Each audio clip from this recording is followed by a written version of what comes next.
Good morning, all of you, dear teachers and dear students.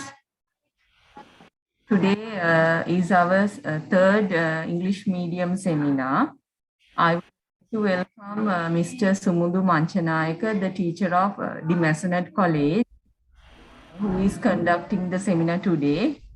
So as well as I would like to welcome all the teachers and students for this seminar. And we will live stream this session via Nigambo Education Zone official YouTube channel. The link in the chat box.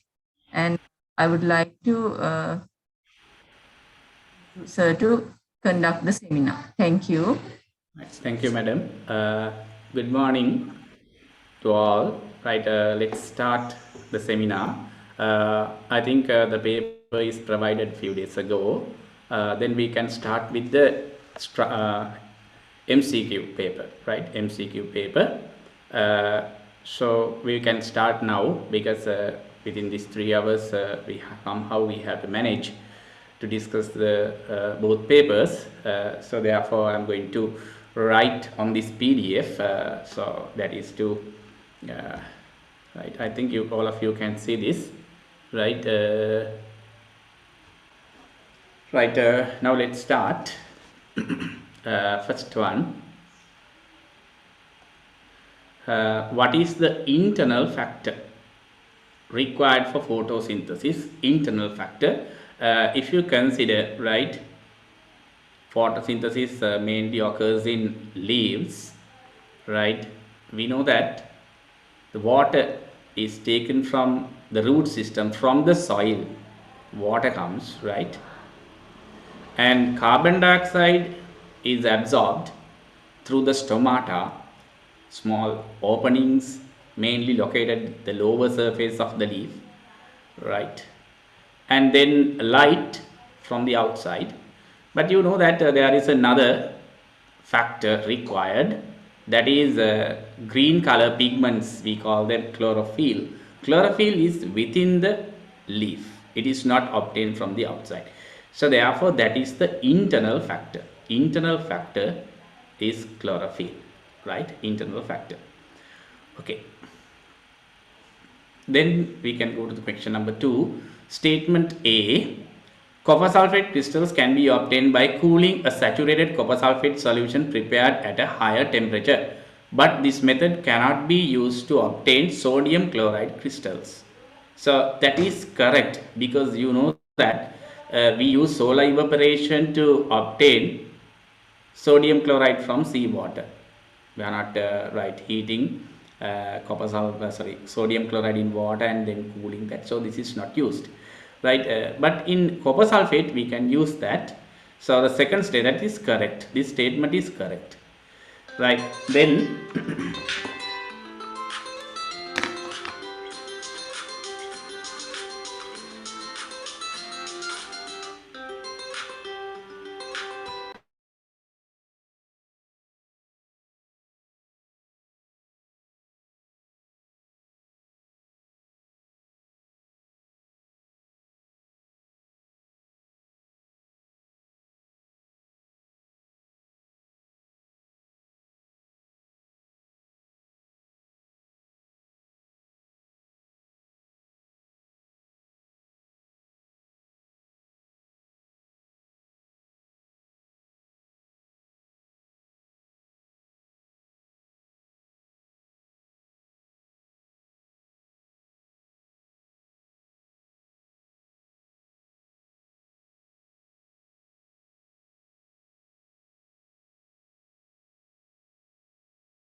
Children, I think there is a small problem. Those who are in watching this seminar through YouTube, so then I got a message that there is an echo, right, in live streaming through YouTube. So if you are right in the live stream too, please send a message to the chat box if there is an echo or something like that, right? So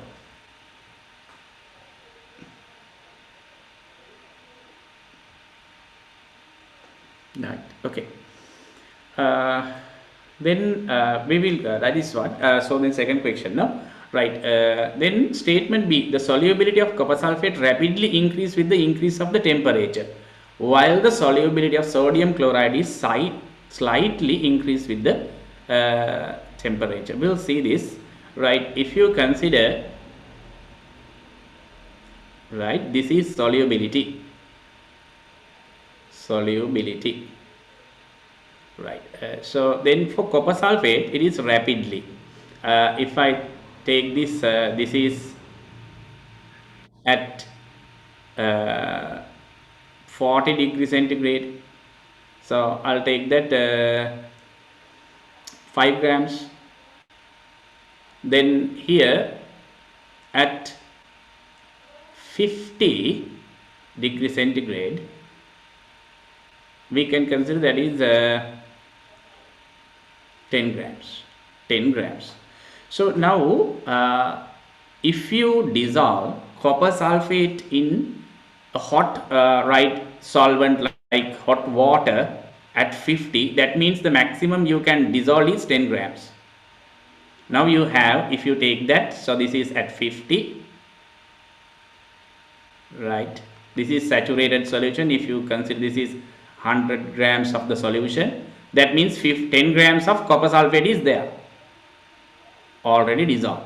Now this is in 50, that is the maximum you can, solubility means the maximum mass of the solute that can be dissolved in 100 grams of the solvent at a given temperature. At 50 it is 10, that means the maximum 10 dissolve. But if you cool it to 40, same is cooling now, then the temperature become 40, so then 10 grams of the solution is there. Now only 5 grams can be there here. The solubility drops to 5, right? Then only 5 can dissolve, but earlier 10 grams were there, so therefore 5 grams separate, forming the solid. The 5 grams separate out, only 5 will dissolve, because the maximum can dissolve is 5 at 40. So therefore children, when you cool, you can separate this 5 grams as a pure solid of sodium copper sulfate. You can take pure copper sulfate 5 grams by this method. But so for sodium chloride, the diagram is like this, right? Its solubility changes like this, slightly changes. So this is solubility, this is the temperature. Now you can see at 40, solubility is I'll take 5 grams, but when it come to 50, you can say that is just 5.5 like this, 5.5 grams. So therefore children, on cooling this, you can get only 0.5 grams of crystals of sodium chloride. So this method is not suitable, because very little amount of sodium chloride crystals can be obtained. So therefore this is not used in sodium chloride. The reason is, you can see here with the temperature, the solubility curve increases very rapidly. The rapid increase is there. So therefore on cooling, you can get a large mass of the crystal again, that is recrystallization. And here you can see, it changes very less. So therefore very little amount of the salt can be obtained as crystals. So therefore this is not that much suitable. So therefore children, the solubility of copper sulfate rapidly increase with increase of the temperature, while the solubility of sodium chloride slightly increase. So therefore that is also correct, and it explains too. So therefore we have to take answer number 2. Both A and B are correct, and B explains A. That's why we can't use, right? Okay, so then we can go to the next. Right? So then children, I'm not going to give any time to write these things, because I hope to send this right PDF or marking scheme to your groups via your teachers, and also the live stream will be available in the YouTube. Then you can right, go through that many times if you miss something, right? So therefore unable to give time to note these things down, right? The third one, the correct statement about xylem tissue. Xylem, right? Xylem tissues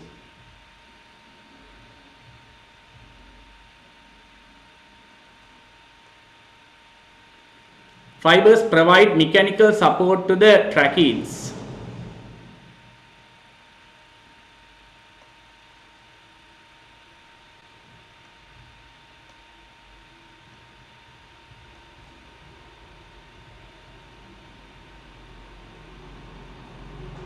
Right?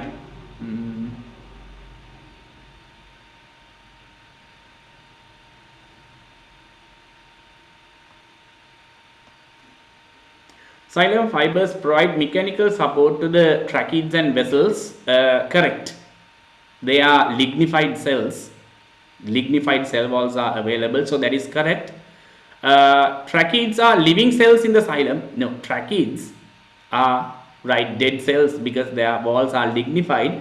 Lignin is right, so impermeable to water. The water unable to go into the cell. The cells will die with the deposition of lignin on the cell wall. So therefore children, that is right, incorrect statement. We will check other three and 4. Vessel elements help to conduction of water and minerals. Yes, they are tube like structures, right, in the xylem.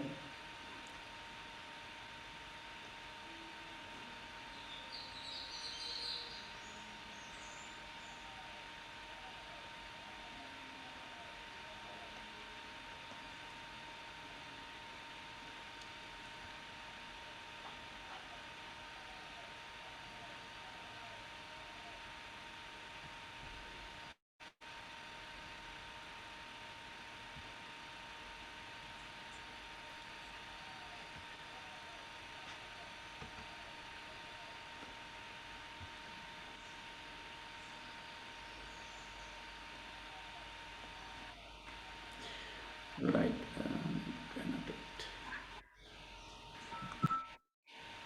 Right. Okay. So then here, this is the incorrect statement. But let's see. Right. Vessel elements help in conduction on water and minerals. Right. That is correct because they are something like this. Right. So that is, they are in your textbooks, right? So then lignified cell walls, and their end walls are absent. So then the water can travel through that in the upward direction easily. So the xylem, in xylem, water is transferred only in the upward direction. Yes, correct. So it doesn't come downwards because there is a certain principle in that. So that is called the transpiration pull by the leaves. So then it goes only in the upward direction. That is also correct. So then we have to select the second one as the correct answer, right? Second one as the correct answer.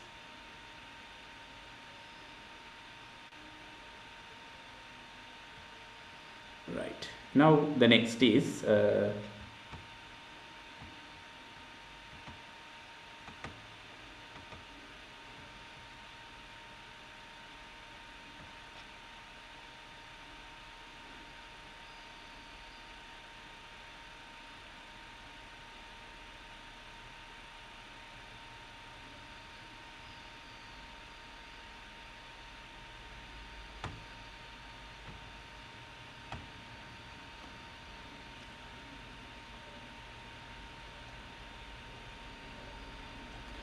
right, children, give me 1 minute. There's a problem.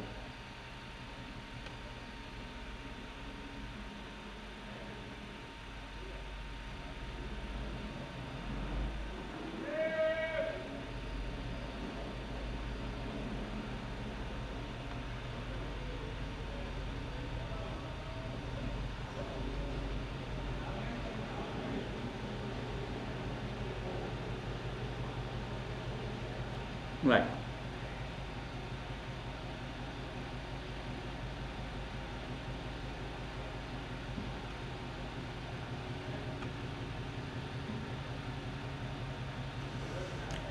Okay, so then this is the incorrect statement. Which of the following is not a characteristic of homogeneous mixture? Composition being identical anywhere? Yes, the composition is same. That's why, so right, when we add salt into water, you will get a very transparent, clear, right, system where you can't identify where salt and water. And if you consider every part, the concentration is the same. That means the composition is same. Physical properties being identical, yes, the color, density, everything is identical, same. Constituent cannot be observed separately, yes, you can't identify where salt and water separately. Being always transparent, no children, we can't tell that always transparent. We know that some homogeneous mixtures are there, right, which is not transparent, like some alloys, so made by mixing two metals, so then composition is identical every part of the metal, that is alloy, but they are not transparent. So then we have to take fourth one. Then let's go to the next, which cannot be seen in the following tissue. So this is a smooth muscle tissue, right? Mitochondria, it's available because they are working, right? Contract, relax, for that energy is required. Microfilaments, right? Yes, filaments are there. So that is inside the muscle cells, the contraction is done by filaments. Cross striations is absent. You know that it is there in your textbook, right? In the smooth muscle cells, cross bands are not available. So this is right, incorrect, or it cannot be seen. Rhythmic movements are there because you know that in the esophagus, when the food travels downwards from the mouth to the stomach, so then there are some rhythmic movements where it's called peristalsis. So therefore rhythmic movements available. So then cross striations are not always available, right? Okay, so then that is answer is the third one. Now here you can see the correct waveform will be displayed on the oscilloscope in the figure is this is input. If you draw the input for this, it's like this AC current here. When AC current travels, you can see when this is positive side and this is the negative side during the positive half cycle, if you take that. So that is forward bias, and there will be a right output. There will be an output in the circuit here. There will be an output during the positive half cycle. And I can draw it here. The positive half cycle will be available. So that next cycle, the direction is changed.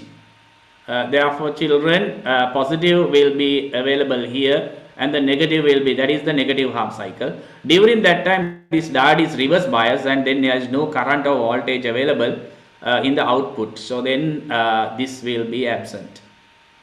Again, the next half cycle, again this will be positive and negative. You know about this alternating current means this is positive and negative. Again this will be available. So like that this will be the output. Positive half cycles available, that is half wave rectification. Answer is the third one. Answer is the third one. Okay, then we can go to the next. Resistance of the filament of the bulb is 6. What is the electrical energy consumed by the bulb in 2 minutes when it is connected to 12 volts potential difference? So we know that to find the electrical energy consumed, we have to use E is equal to VIT. So then here the potential V is given and resistance is given. So then we can find I because from the Ohm's law, right, we know that V is equal to IR. Then voltage given is 12, current we have to find, resistance is 6. So then current will be 12 by 6, that is 2 amperes. Now it's okay. voltage given is 12 into current 2 amperes, time in 2 minutes, 2 minutes means right 120 seconds, because time should be in seconds, so this should be in joules. So then 12 into 12, 144 into that, 288, and see what that is.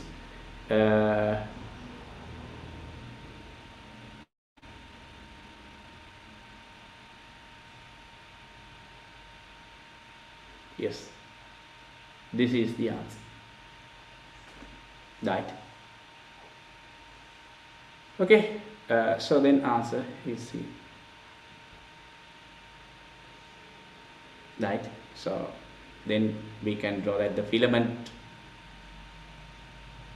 the bulb, and the potential is 12 volts. This is R. Then that is equal to 6 ohms. Then you can find what is the current using V equal IR, right? And then you can use this formula to find the electrical energy consumed, right? Okay, then we can go to, so next, which is the incorrect statement about photosynthesis. Glucose is the main product of photosynthesis, correct. Intensity of light affect the rate of photo, yes, right? So that is the time around right 12 to 2 in the noon. So that is the maximum speed of the photosynthesis, where the temperature is high, where the most of the light intensity is high. So then that is the time that the leaf produce starch or glucose at the highest rate. Oxygen obtained from the carbon dioxide is released as O2 during the photosynthesis. So then we have to consider that carbon dioxide plus H2O, that gives C6H12 or 6.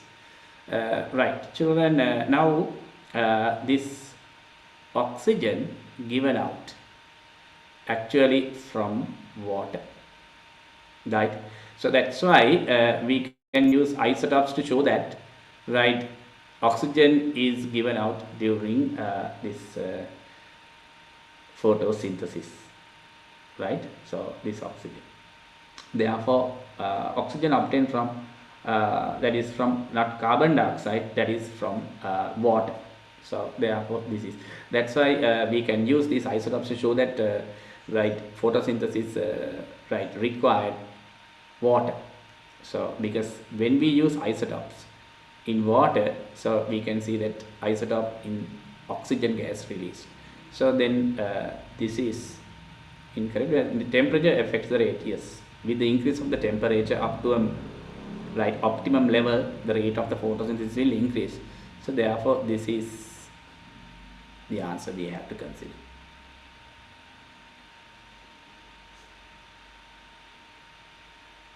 Right. So question number 9, you can see this is right, A is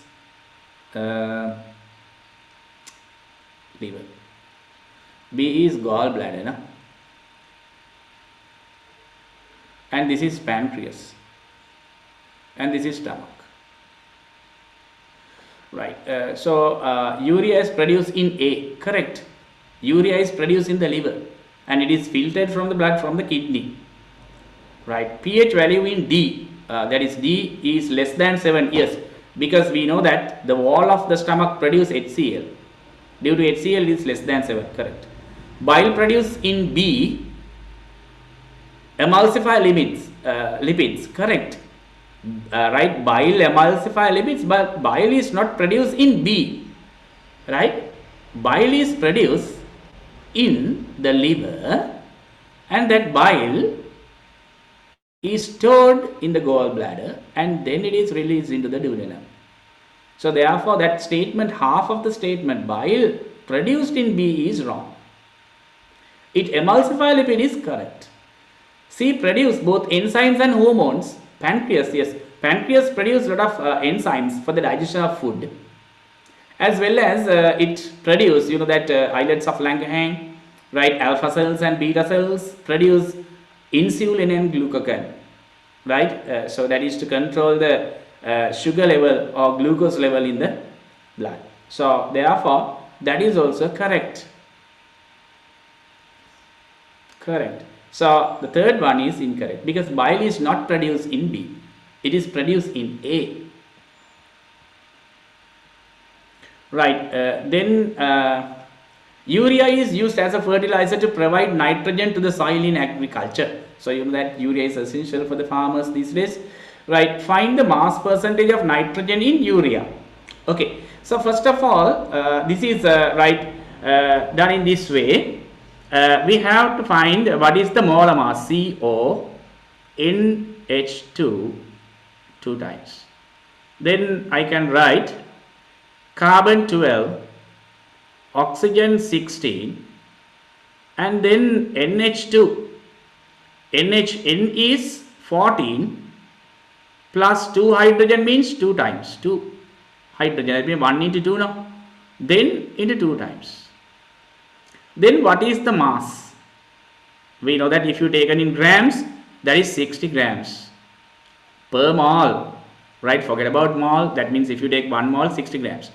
But look at here. So then mass of nitrogen. Mass of nitrogen, you can see this into 2 times. No? This is out of the bracket. 2 is there. You have to multiply everything inside the brackets, right, by 2. So then there is 2 into 14 times into 2, that is 28 grams.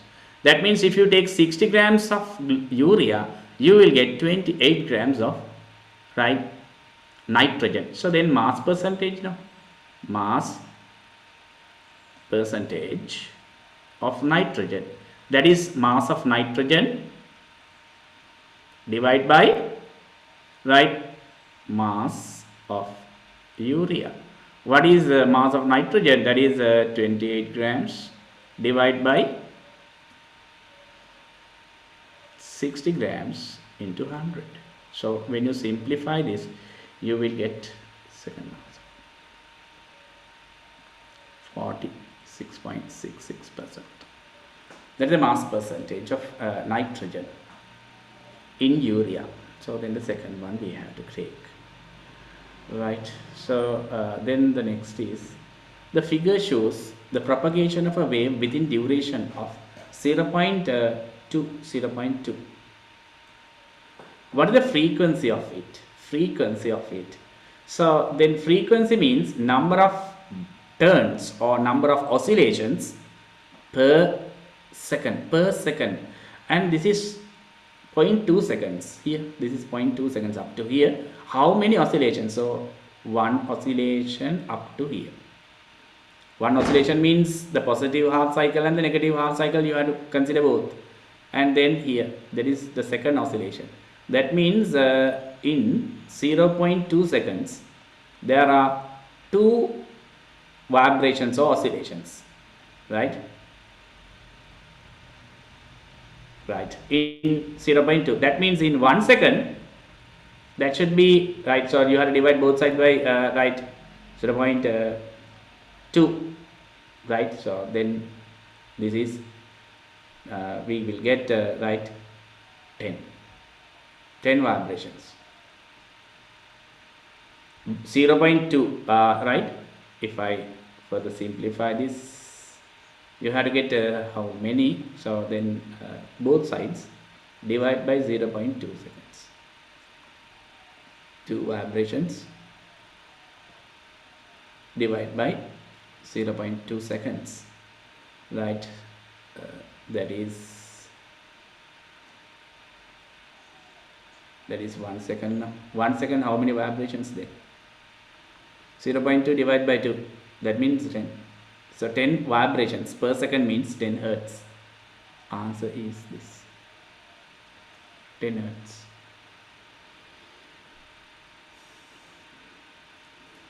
12. In case of current leakage in domestic circuit, which device should be turned off? Right, to disconnect the power supply. So then in case of current leakage, so automatically residual current circuit breaker should operate. Residual current circuit breaker, right? There is a automatic switch which works so on different magnetism produced by the two coils. You can see this in your right textbook. There are two coils in the RCCB. We call that residual current circuit breaker, or right, that is the modern term. Earlier we told that trip switch. Trip switch, it opens automatically in case of current leakage, right? So that is one safety measure in the domestic electric circuit. Okay, that is question number 12. Question number 13. Ascending order of the solubility of sodium chloride and sodium chloride, calcium sulphate and calcium carbonate. So this is based on, you know that in solvents, there are three types of tanks. First, the seawater is pumped into large tanks, and first, right, we know that calcium carbonate precipitates, and then the next the seawater is sent to the next tank, and in that calcium sulphate, and the last tank we can see sodium chloride start to precipitate. So the first get precipitated first means its solubility is less, that's why it can separate out from the solution easily. It doesn't like to dissolve, therefore it separate or deposit first. That means the lowest solubility, right, is calcium carbonate, and the next solubility is, right, calcium sulphate, and the highest is sodium chloride. So therefore children, that is in this order, right? So therefore we can take that. No, yes, we can take that. And the next is, both A and B solid materials conduct electricity, right? Conduct electricity. When the temperature of A is increased, its ability to conducting electricity is increased. That means its resistance will decrease, right? So conduct, right, more current. When the temperature of B is increased, the ability to conduct electricity is decreased. That means its ability to conduct current, less current will travel. So I'll take so the first one, that is A. So that should be, right, a semiconductor. So if I take a small part of the semiconductor silicon, right, so we know that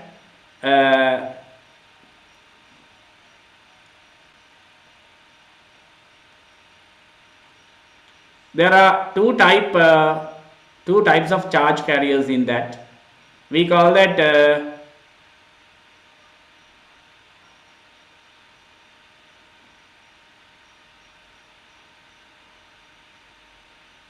like this silicon form 4 bonds using 4 electrons in the outermost energy level, right? Silicon belong to group number group number 4 of the periodic table, and then they form covalent bonds like this using 4 electrons in the outermost energy level, and this is a lattice structure, silicon lattice.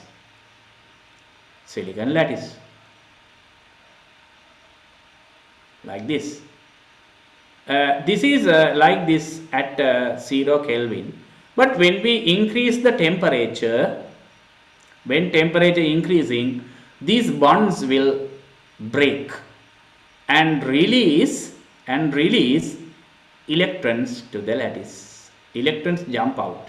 Now these are free to move, right? They can travel if you connect, right, a battery. So then this is positive, therefore these free electrons start to travel in this direction, right? So therefore it conducts electricity.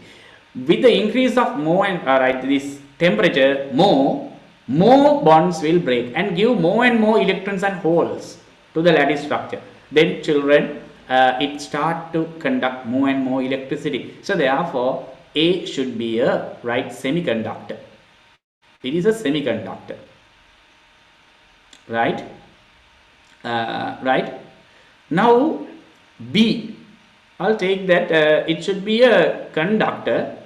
Conductor is like this. In a conductor there are, right, so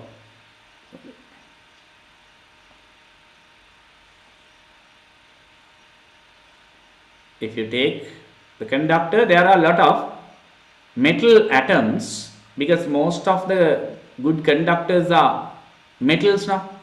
Then these metal atoms have electrons, their outermost energy levels, which can be easily detached from the nucleus and become free electrons. So they remove electrons, and these electrons exist in between the atoms like this. We call that free electrons. These are free electrons. So now when you connect a battery to these two ends of the conductor, positive and negative, right, so then the electrons start to travel towards the positive terminal from the negative terminal like this. Right, now children, there are some passages between the atoms to travel the electrons, but if you increase the temperature, these atoms start to vibrate here and there, because their kinetic energy will increase, and they vibrate here and there, and they disturb the free flow of electrons like this. They disturb the movement of electrons, because now the atoms are vibrating inside the conductor. So that will, right, obstruct the movement of the electrons or the current. We know that the barrier for the current means the resistance. That means the resistance increase. Therefore, the current will drop in case of a conductor. With the increase of the temperature, right, the current will decrease in a conductor, but in a semiconductor it increases. So therefore children, A is a semiconductor, B is a conductor. So then you can see the fourth answer we have to take. A is a semiconductor while A is a semiconductor while B is a conductor. That is the correct answer. Question number 15. The calcitonin hormone is right, which reduce the calcium level, right, of the blood, is right, that is produced in the thyroid gland. Right. So question number 16.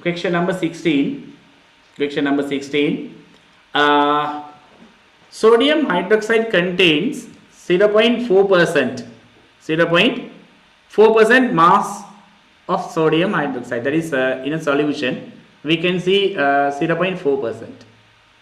Sodium chloride is there.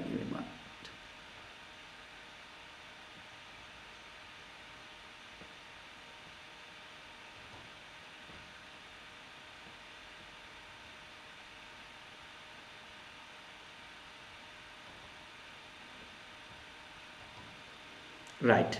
Okay. So now let's see, right, the density of the solution is 1 gram per cubic centimeter. I'll considering 1 cubic decimeter, because concentration is per cubic decimeter now. Concentration means per cubic decimeter. So then I have to consider, right, 1 cubic decimeter of the solution. I have to consider 1 cubic decimeter of the solution.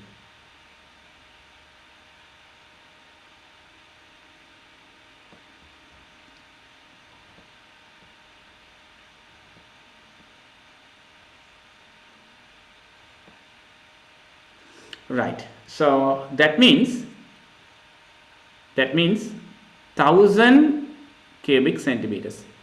So what is the mass? Because 1 cubic centimeter per cubic centimeter. So meaning of this, 1 cubic centimeter means 1 gram. 1000 cubic centimeters is 1000 grams. So this is equal to 1000 grams. 1000 grams. Right. So if you consider 1000 grams, that is 40% is sodium, 0.4% is sodium hydroxide. Then I can therefore mass of sodium hydroxide in 1 cubic decimeter. If you consider 1 cubic decimeter, so then how to find that? So in 100 grams, that's 0.4% means in 100 grams 0.4 grams. therefore in 1000 grams. 1000 grams. So then I will simplify this. This is 100 and this is 10 times. That means, right, 4 grams. 4 grams. 4 grams of sodium hydroxide is there. 4 grams. Understood? Right? So this is little bit, right, different question. Right? First, we had to find what is the mass of sodium hydroxide in this 1 cubic decimeter.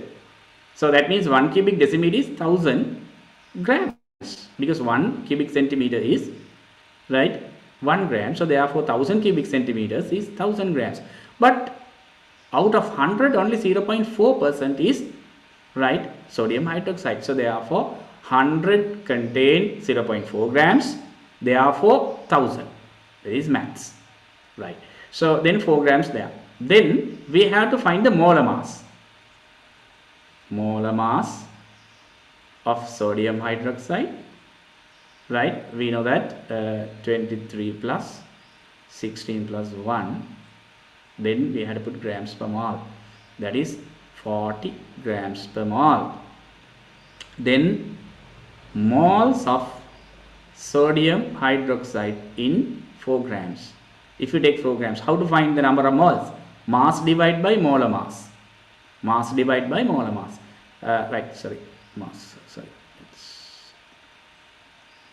Mass divided by molar mass. Mass is 4 grams divided by 40 grams per mole. If you simplify this, you will get 0.1 mole. Then we had to find the concentration. Concentration is number of moles divided by volume. Right? How many moles? 0.1 mole. What is the volume considered? The considered volume is 1 cubic decimeter. Then divide by 1 cubic decimeter. That is 0.1 mole per cubic decimeter. Right? So this is little bit right, different from normal questions. But so I just put that as a new thing. If you got the mass percentage, you can find the concentration even. If you know the mass percentage, you can find that in this way. Okay. Right. Then we will go to question number 17. Which of the following is a characteristic of mechanical transverse waves? What is the meaning of mechanical? Mechanical means need a medium for propagation. Transverse means the particles vibrate perpendicular to the direction of the propagation. That's what. This should be 90. Vibration of particles is perpendicular. Vibrations of particles perpendicular. Particles vibrate up and down. And this is the direction of the wave. Right. Particles of the medium vibrate perpendicular to the direction of the wave. That is correct. Particles of the medium vibrate parallel. No. Right. It is not parallel. The velocity of the wave is 3 into 10 to the power 8. No. This we know that these are mechanical waves, not electromagnetic waves. So no. Then no medium is necessary for the transmission. No, a medium is required here. Mechanical transverse waves, no. Mechanical means medium is required. So then answer is the first one. Answer is the first one.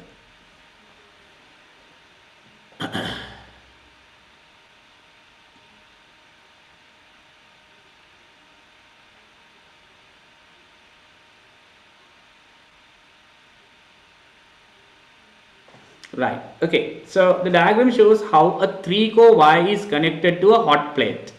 Hot plate, you can see there is a heating coil, children. When there is a heating coil, definitely we have to use earth connection. Right? The earth, because 3-core wires we have to use 3-pin plugs. The live wire is A. So then we know that live, the standard color is brown.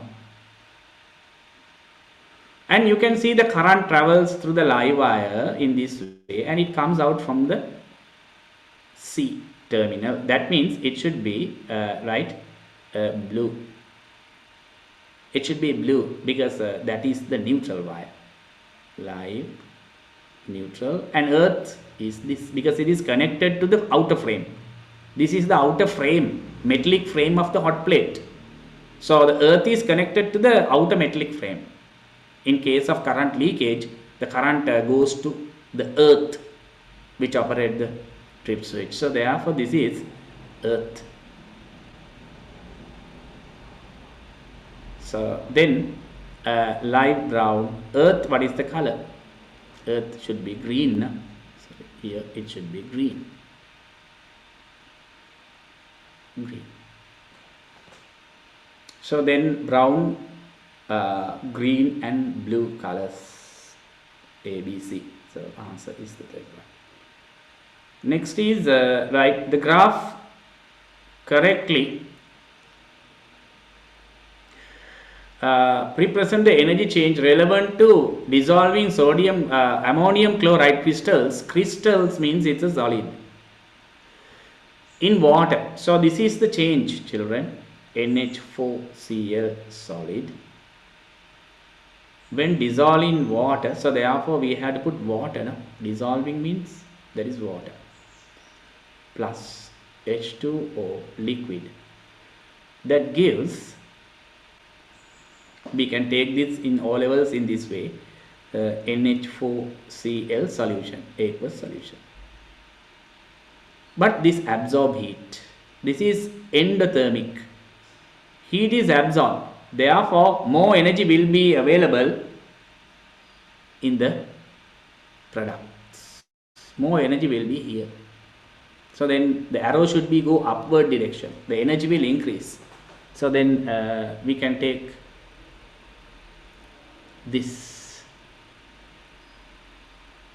We can see about this. This is wrong. NH4Cl, wait, solid water. Yes, we can take this because that is wrong, no? Because water is here, no? Water is here. That is wrong. Then here, ammonium chloride solid, water liquid. The liquid is not shown, but it should be, and it gives ammonium chloride aqueous solution, and the energy should increase because the heat is absorbed. This is endothermic process. So then we have to take third answer. It is endothermic process. Right. Question number 20. A clear image of a distant coconut tree could be obtained at a point of 20 centimeters away from the optical center of a convex lens. Right. So then the first thing is given. So a distant object means the light come parallel to each other. Right. So that is coming parallel, distant object, and then the image is formed at a particular point. That point is called the focal point, and this distance is equal to focal length. It is given 20 centimeters away from the lens. The lighted candle is space 30. Right. Now we have to draw a ray diagram. Right. This is right. 20 centimeters, that is focal point, right? And then this is the twice the focal point, that is 2f, 40 centimeters, that is 2f. But the object is just 30 centimeters. That means we have to keep it somewhere else here. Right, children? So then here, the other side I had to mark.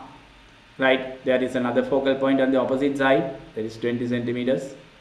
And then this is 40 centimeters. Right.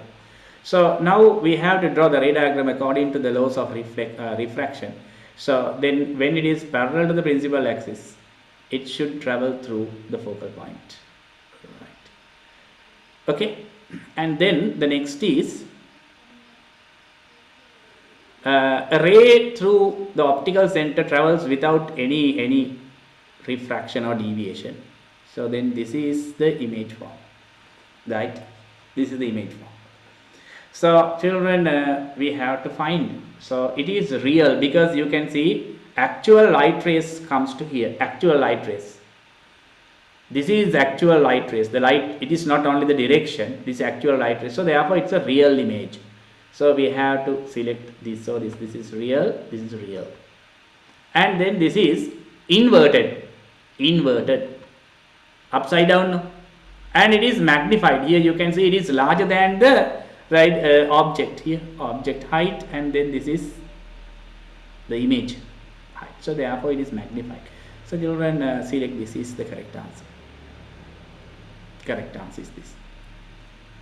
Right. Consider the following situation related to the reflection and refraction of light. Converging a parallel beam of light by reflection. Which reflect? Right. Converge. Parallel beam. Converging. Converging means they are coming on to a common point. Right. They converge. They come to a common point like this. Right. So this is what? Concave mirror. The first one is concave mirror. Concave mirror. Concave. Right. The second one.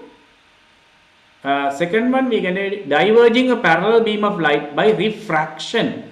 Refraction. So look at here.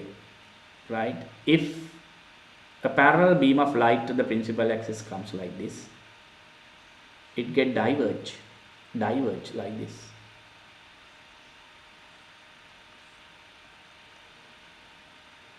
Diverge as it comes from a common point. So that is the focal point. So this is what? This is concave, right? Concave lens. Obtaining a real inverted image by refraction. Real inverted image by refraction. Refraction should be a lens. Real images are given by concave lenses. Convex lenses, no real images. So that should be a convex lens. Concave lenses, you can't get real images. Right? So therefore this is refraction. It should be a lens. Then it should be a convex. Right. Okay, so then we had the first one, concave mirror, concave mirror, concave mirror. Then the second is concave lens, then concave lens. Is concave lens correct? Third one, the same answer, no? The concave mirror. No, first one concave mirror. Second one we can take that convex mirror, no? Right, concave. Yes. Yeah, we have to take only only the first one is convex lens. Yes, concave mirror, concave lens, and convex lenses. The first one is the answer. First one is the answer. Okay. Then next, the following diagram shows a light ray which incident perpendicular to the surface of an equilateral triangular prism. An equilateral triangular prism means this, right? Equal now. That means this is 60. This is 60. This is 60, right? Degrees. So then we know that when a ray of light incident, right, perpendicular to a surface, there is no refraction occurs. It comes straight away to this place. Now children, you have to find what is the angle of incidence here. This is given in your textbook, right, like this. So now this is the next.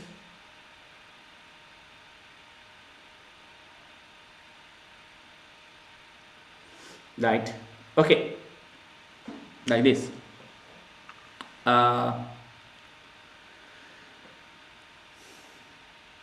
This is 90, this is 60, right? That is 90 now.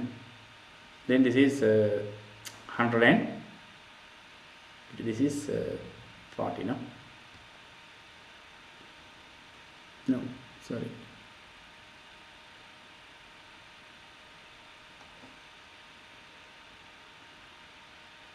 This is 60, 90. Then this should be 30. If this is 30, this should be, this is 90 now, this should be 60. Okay, this is the angle of incidence. It is 60. That is 60. So that means critical angle is just 42. Just 42. Right, just 42. So therefore, it undergoes total internal refraction. Total internal reflection. There is no refraction in this surface because the angle of incidence is 60.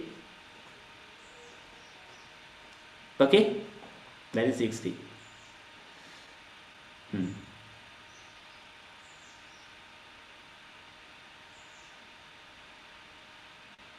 Right. Now, ray does not undergo refraction in AC. AC surface is here now. That is correct. Ray undergoes total internal reflection AB surface. Yes.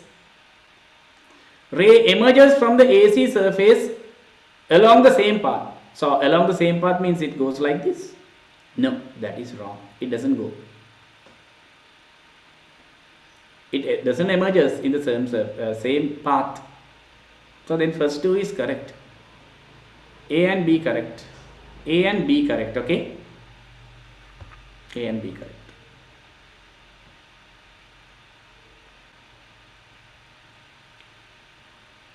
Right. So the 23rd one.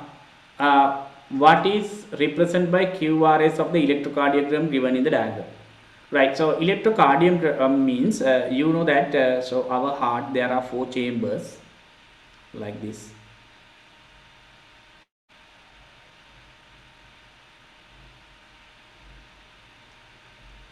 Right. So first blood comes into this, right? So fills here, right? I'm not going to explain everything. So this is inferior and posterior vena cava, that is deoxygenated blood comes to here. I'll mark that with blue color, right? And this is the blood from lungs, that is from pulmonary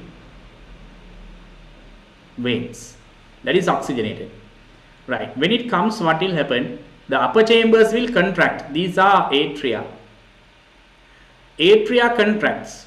To contract atria, there is a certain message through the cardiac muscle as an electric pulse.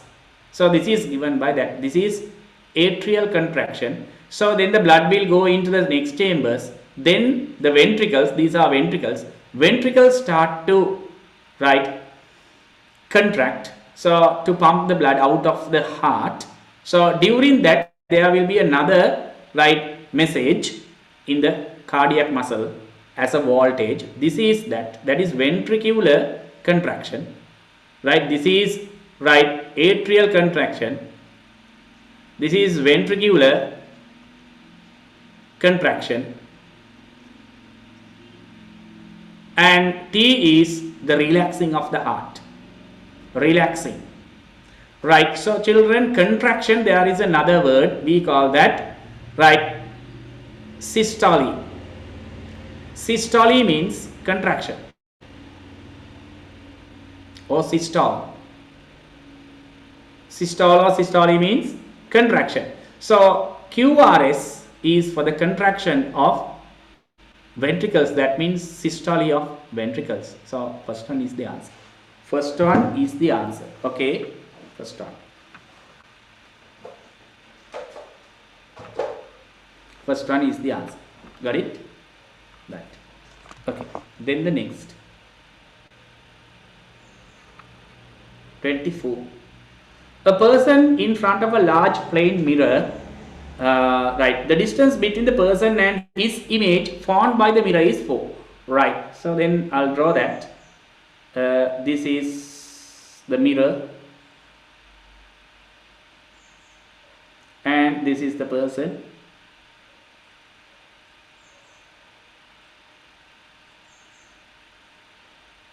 And the distance, and this is his image. We know that the distance should be equal now, right? Then this is the total distance is given 4 meters. That means this is 2 meters and this is 2 meters. It's given 4 meters now. The distance between the person and his image formed by the mirror is 4 meters. to become the distance between the person and his image 1 meter. Alright, then it is something like this. The second instance, he has to move towards, now he is somewhere else here.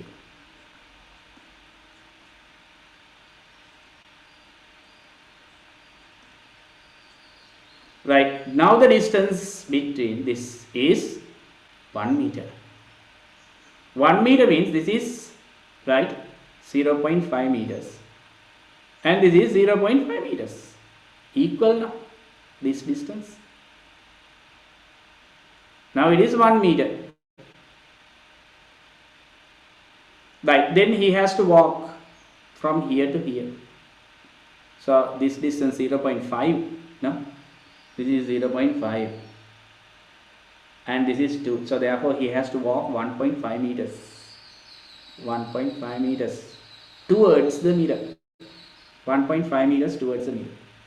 Got it? Okay. 25. 4 similar iron nails are connected to different metals, are kept in a 4 petrifiers containing an agar medium with phenolphthalein, potassium ferricyanide and sodium chloride as shown in the diagram. Which set of pink color can be observed around the iron nail? So then children, this is a very important part. We know that, so during rusting of iron, the first is iron get oxidized, removal of electrons from iron. So then removal, this is oxidation. Oxidation happens in the anode. So therefore anodic reaction is this. Iron as the anode. When iron rust, okay, when iron rust, this is the first step. These electrons are removed now. So we know that when someone or some species remove electron, there should be another species to get that. Otherwise, the electrons will not be removed. Oxidation, redox reactions. I think you did that. Redox means reduction and oxidation. Oxidation and reduction occurs both together. We can't do only one, because to remove electrons, there should be another thing to get that electrons. So therefore, children, to occur this, water and oxygen should be available. That's why to rust iron, these two factors are necessary. So then the second step is 2 water molecules together with oxygen, right, gas, and taking 4 electrons from the iron, it gives 4 OH minus. That is, right, OH minus. Right, now there is a very important thing. Right, Fe2 plus in the presence of potassium ferricyanide,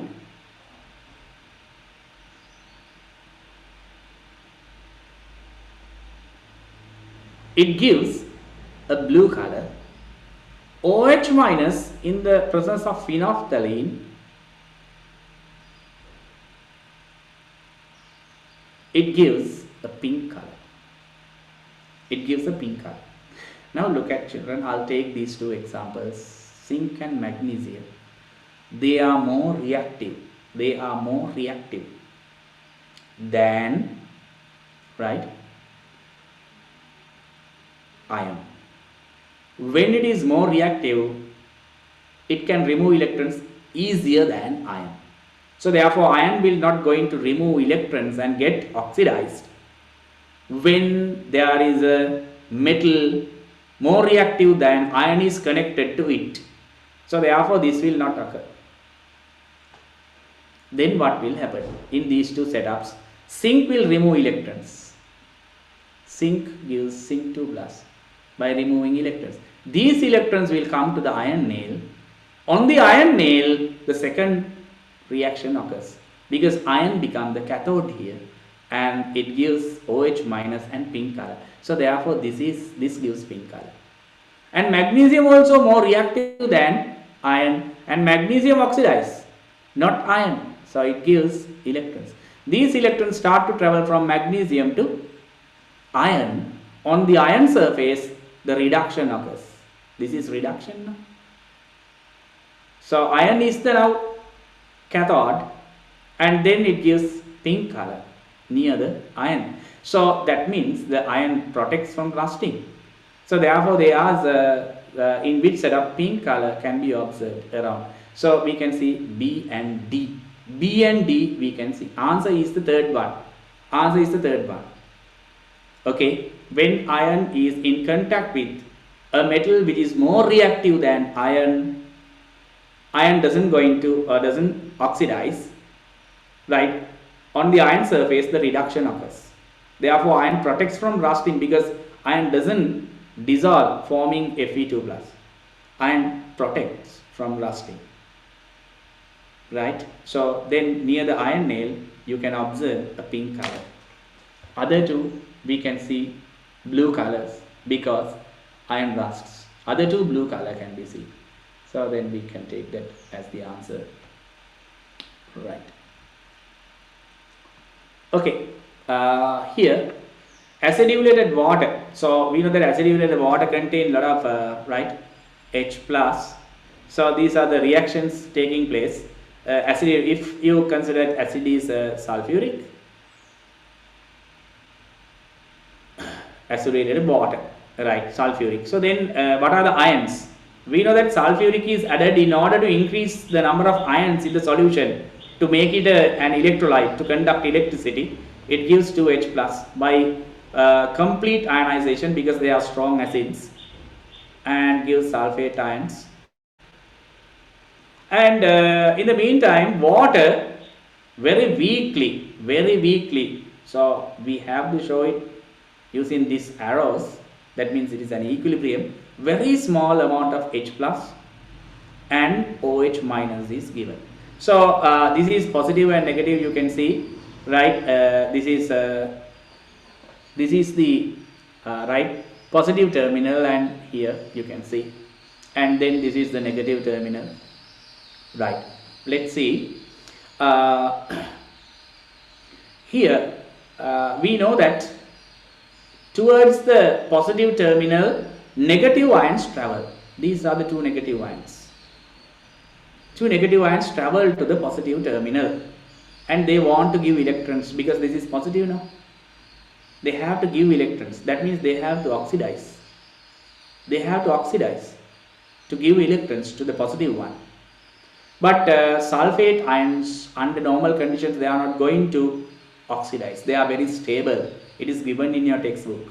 So then OH minus is the ion only available to give electrons. So then 4 OH minus give electrons to give water, right, and oxygen gas, and 4 electrons. So this is oxidation. Oxidation. Oxidation means that is anode. That is anode. Oxidation anode. Reduction cathode. You can remember that. Red cat. Red cat. Red cat.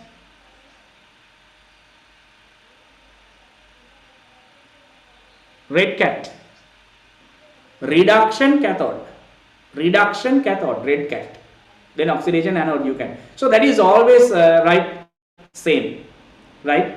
In electrolysis, in chemical cells, reduction means cathode, oxidation is anode. It doesn't change.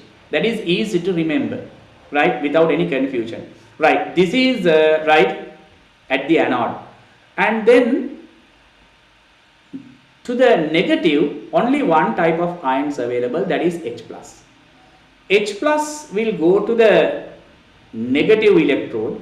Negative means from this direction a lot of electrons will come and these electrons will be here. Then 2H plus in the solution can take these 2 electrons and then it form hydrogen gas. So this is gaining electrons. Gaining electrons is reduction. Reduction. As I mentioned you, red cat, this is cathode.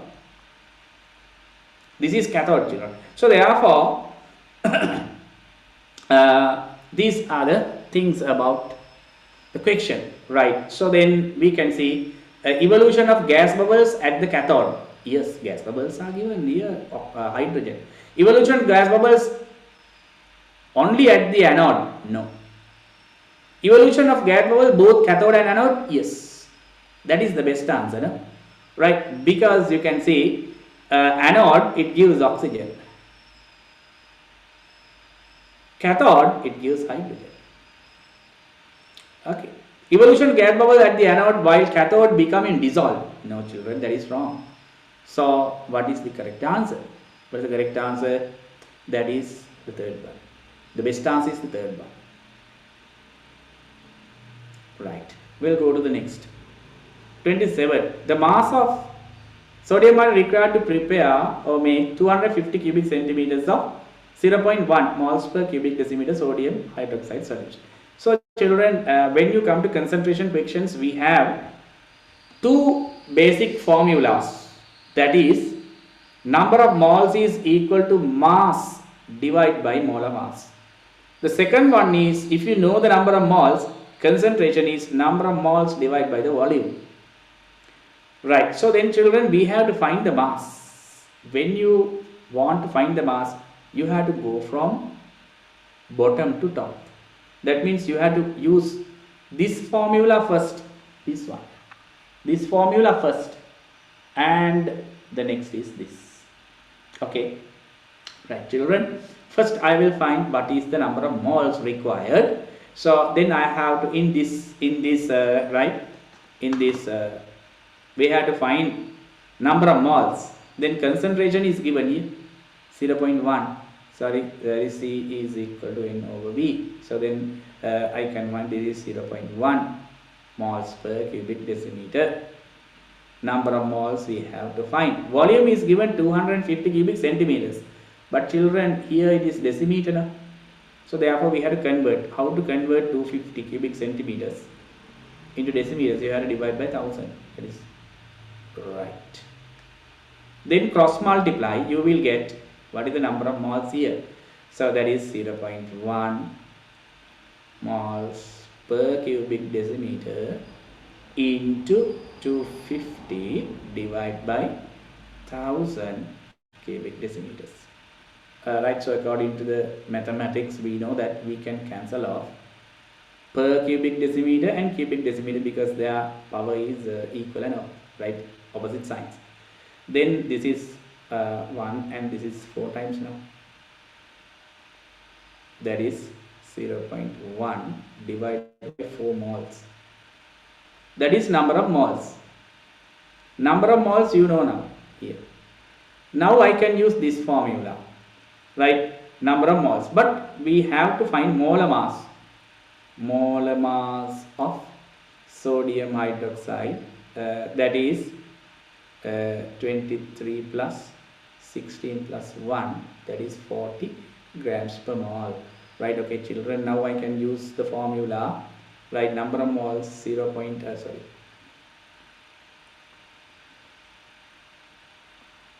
that is 0.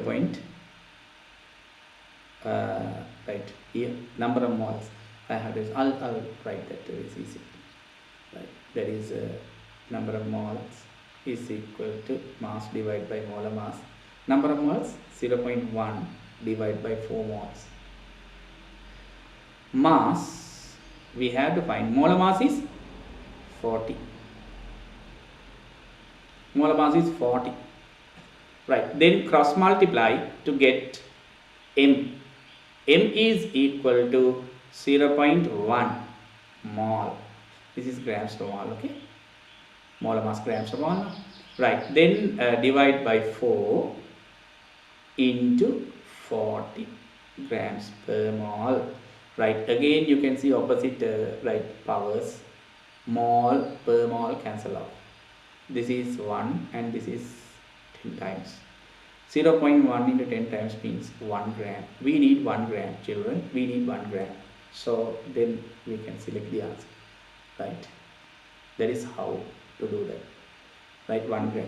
So first we have to use C is equal to N over V formula, which gives the number of moles. Then find the molar mass and then multiply the number of moles by the molar mass. Then you will get the mass required. You will get the mass required. So first one is the answer. 28. The ratio of the number of turns in a primary to secondary is 10:1. An alternating voltage of 240 is supplied to the terminals of a primary coil. Consider the following statements. An alternating voltage of 24 is induced between the terminals of secondary. Children, we have to do this now.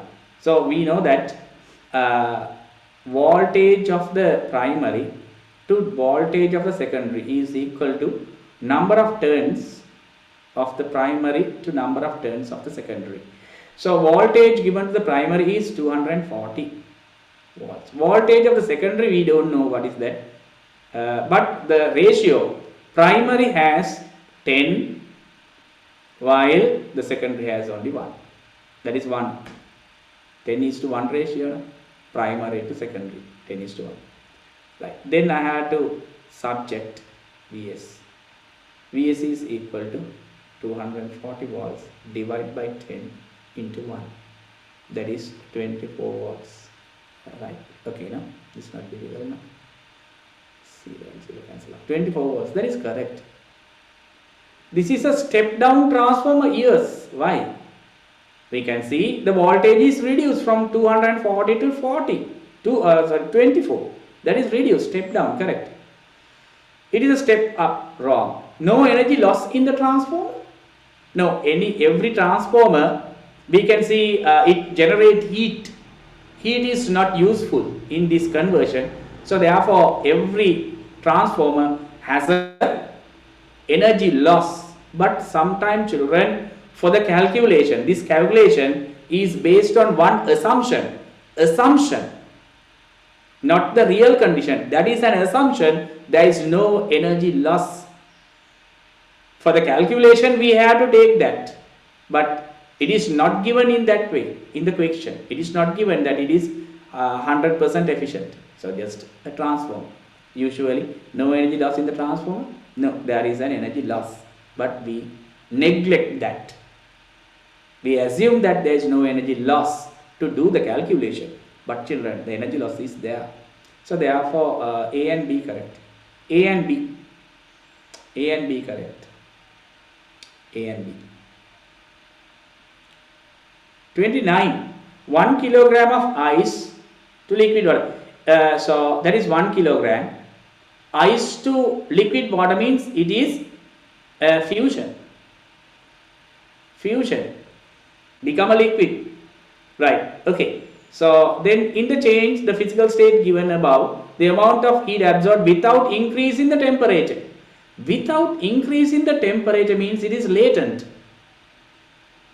Latent heat. It is latent heat. Okay. Right. So therefore, we have to consider this. 1 kilogram means specific. Specific means for 1 kilogram. So therefore, children, everything is there now. This is specific latent heat of fusion. Specific latent heat of fusion. Okay. So then the first one is the answer. Theory part. So that is theory. Right. The amount of heat required to increase the temperature of 500 grams of water from 30 to 50 is. So then heat is equal to mc theta. Mass is given 500. That means 500 divided by 1000, because we had to convert that into kilograms. Right. That is 500 divided by 1000 kilograms into 4200 joules per kilogram per degree centigrade into temperature difference is 20. Temperature difference is 20. Okay, children, so then let's simplify this. Right, 2 zeros, 1 and 1. Right, so then what is the answer? That is very easily you can simplify that. 5 into 4200 into 2 times 5 into 2, 10. 10 into 1200 is 42,000. This is heat now. That is joules. Okay. Answer is the second one.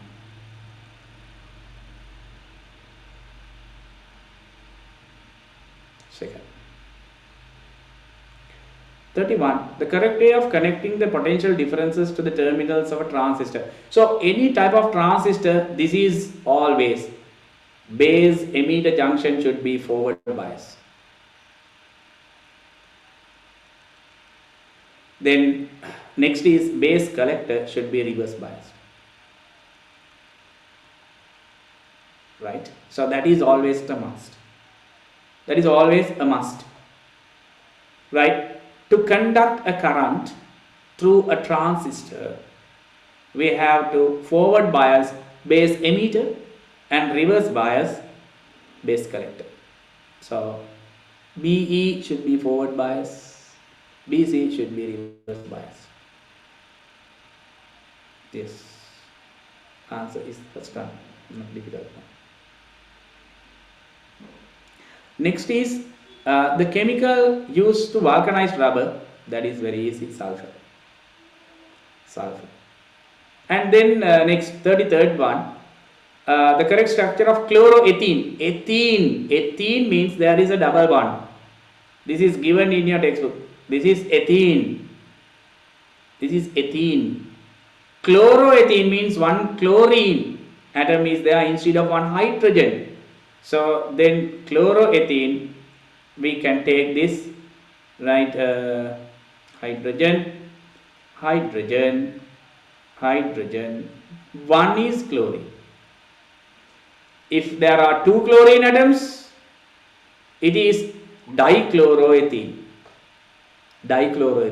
So here is only one. So therefore we can take, this is the correct answer. Chloroethene is that. That's chloroethene.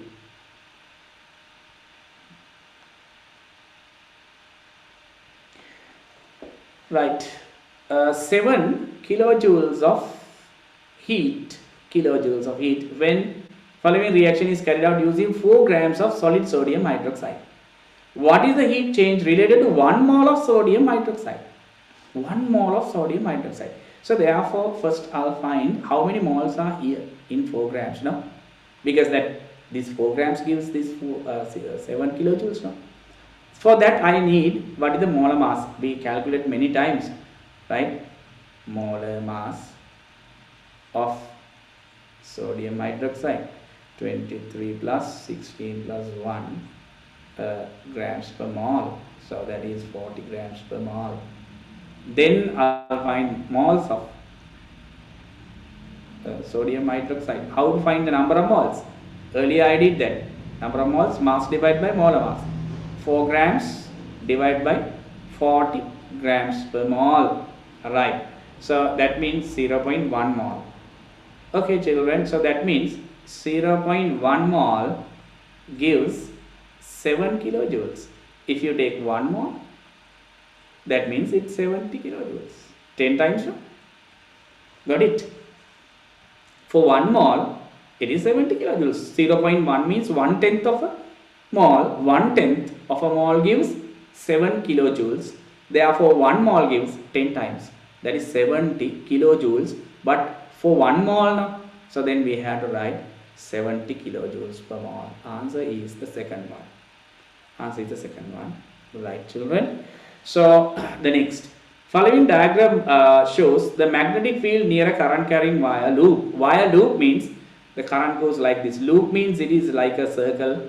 It comes under this and then it comes out of this and then it goes into this and then return back. This is a straight conductor. Right. For that we have to use the right hand grip rule. That is easy. We have used the right hand. Your right hand. Right. So then I'll draw it like this. You have to keep your thumb in the direction, right, like this, and the other fingers like this. Now your hand, if you keep your hand like this, the other fingers. So then other fingers, this is your right hand, this is your right hand. I can't draw these things that much beautiful, right? So then this is, you can see the direction of the fingers. If the thumb in the direction of the current is upward, the thumb current, then you can see the direction is like this here. Correct. This one is correct. What about this one? If you keep your thumb like this,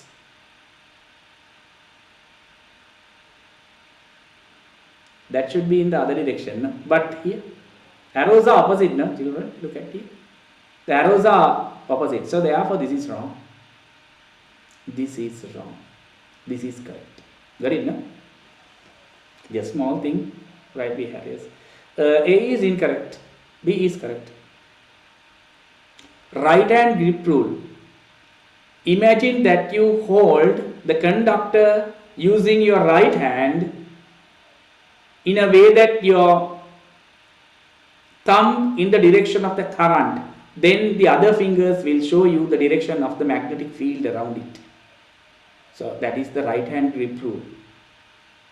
Right. Then we will go to 36. Given below is the growth curve of the natural population. In which phase found the highest competition? Highest competition is there when the population is very high. Think about, this is deers, right? Deers in a grassland. When their population is highest, so then there will be a competition for the grass during a drought season, because their population is highest at that level.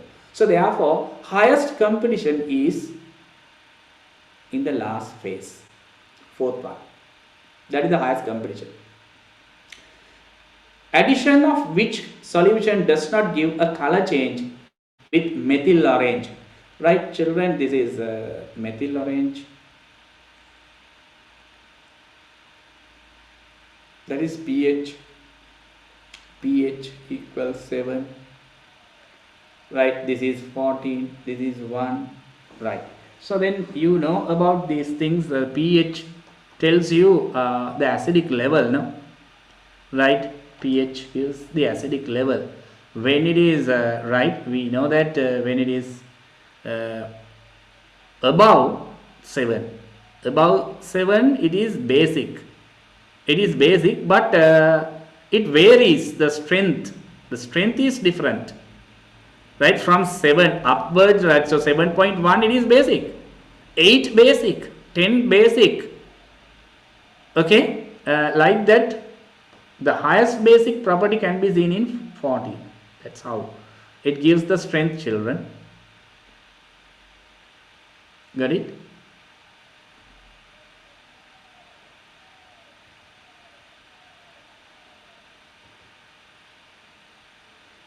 Right. Okay.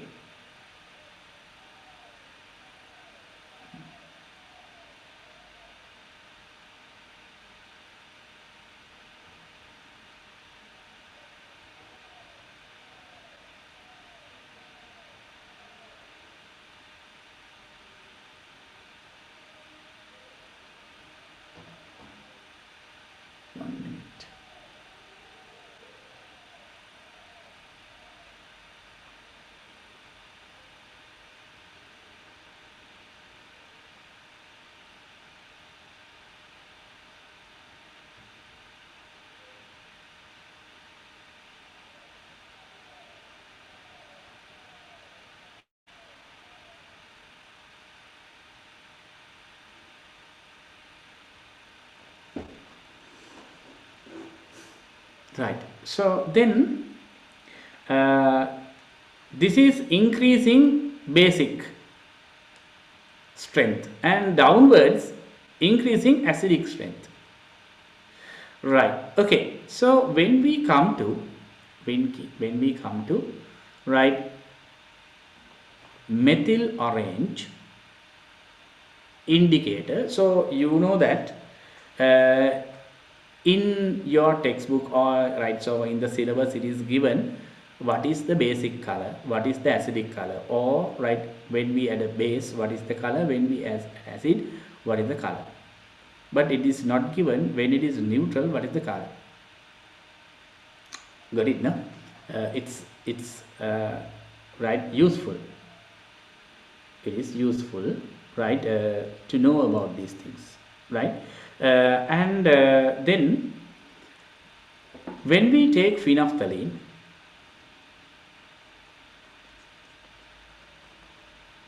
right, so acidic color, colorless, right? In water, that pH is 7 neutral, that is also colorless. In a base, it is pink. Methyl orange also same. Methyl orange, right? So that is right in base, or we will take acid. Acid, it is reddish color, right? Then pH 7, same, that is right, orange or yellowish orange color is there. And then when it is in the base, same color. That is very clear, right? So therefore, normally when you take methyl orange, it is yellow. When you add a base, you can't see any color change. When you add an acid, you can see the color change. We can see the color change, right? So then addition of this will not give a color change with methyl orange. Addition of, right, you can see acids here, right, I'll make it a little bit clear. In acids, it is red. So therefore, children, when you add an acid, normal solution, that is right neutral, no, then it is orange. When you add an acid, it becomes red. So HCl acid, it gives the color change. Dilute CH3COO, this is acetic acid, it gives the color change. Dilute sulfuric, it gives a color change because acidic. But when you add a base, you can't see a clear color change in this, right? So that's what. The same thing we can consider when you add an acid to phenolphthalein, you can't see a color change because children, look at here. When it is in a neutral solution, it is colorless. When you add an acid, that is also colorless. But when you add a base, you can see that is pink. That is very important. 30. The same musical note is generated by different musical instruments. What is the difference of the sound produced? Same note. Note means same pitch or frequency is same. Frequency is same. Right? So pitch is the same. It's not right. Difference is, we know that same musical note is by different musical instruments. So therefore that gives different shapes to the waveform. That is the quality of sound. Quality of sound will be different. Quality of sound. Right. Now 39. Which of the following least affect the contraction of kidney diseases of an identified cause and unidentified cause? Entry of heavy metals such as arsenic and cadmium, it can cause kidney failures. Working long hours under the sun, yes. Lot of dehydration from the body water. Dehydration means removal of water. When the farmers work long hours in the sun, lot of water evaporates. Therefore, children, the water level of the body will decrease. And they have to drink more water which contain arsenic again. And when their body water level decreases, the kidneys will absorb more water again. They produce less urine. Therefore, water is not enough to filter the toxic substances. These substances will remain inside their bodies. So therefore, working for long hours in the sun can increase the risk of this disease because more water evaporates from the skin as sweat. Consuming less fruits and vegetables, it's not clear. Not drinking enough water, yes, can. Because so that filtration will be affected. So therefore least, right, effect is consuming less fruits and leafy vegetables. That is the least effect. Okay. The next is A, B, C, D, I, right, indicate the modern trends. Decrease the food mileage. Food mileage is the total distance traveled by 1 unit kilogram or unit mass of a food item from the producer to the consumer. The total distance traveled. Minimization of the carbon footprint. That is the carbon, right? So footprint means the amount of carbon release by a person or by an institute or country within a certain period of time to the atmosphere. Water footprint, that is the total amount of water utilized for a certain production from the producer to the consumer. Use of products that can be recycled and reused. Of these environmental friendly consumer needs to follow are: decrease the food mileage. Yes, when we decrease the food mileage, right, the distance that the food is transported will reduce. That will, right, reduce the amount of carbon dioxide released to the environment and amount of energy consumed. So these things, so that is right, environmental friendly. Minimizing the carbon footprint. Yes, right. Neglect the water footprint. No, water is essential for the life. So then we have to minimize the amount of water utilized, because to transport water, to pump water, we have to use energy. So therefore this is wrong. We have to consider the water footprint. Use of products that can be recycled, and yes, that is very important. So then A, B and D. A, B and D, not C. Okay children, so this is so about the MCQ paper. We have to go to the structured and the essay part. So we can go to that. I'm going to share that.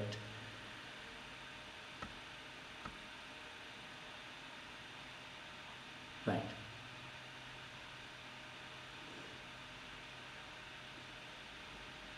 Right.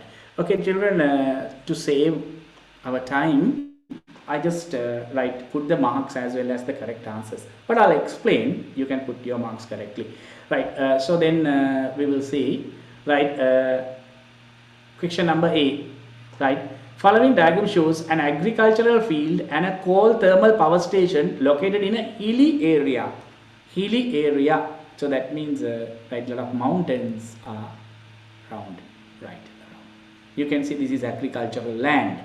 Right here you can see the same type of plants are growing, right? And there is a thermal power station, there is a freshwater pond, and some aquatic organisms are there, right? Name non-poisonous gas. Name non-poisonous gas and one particle waste that could be added to the atmosphere from the coal thermal. So then we know that coal is carbon, so it gives carbon dioxide and ash,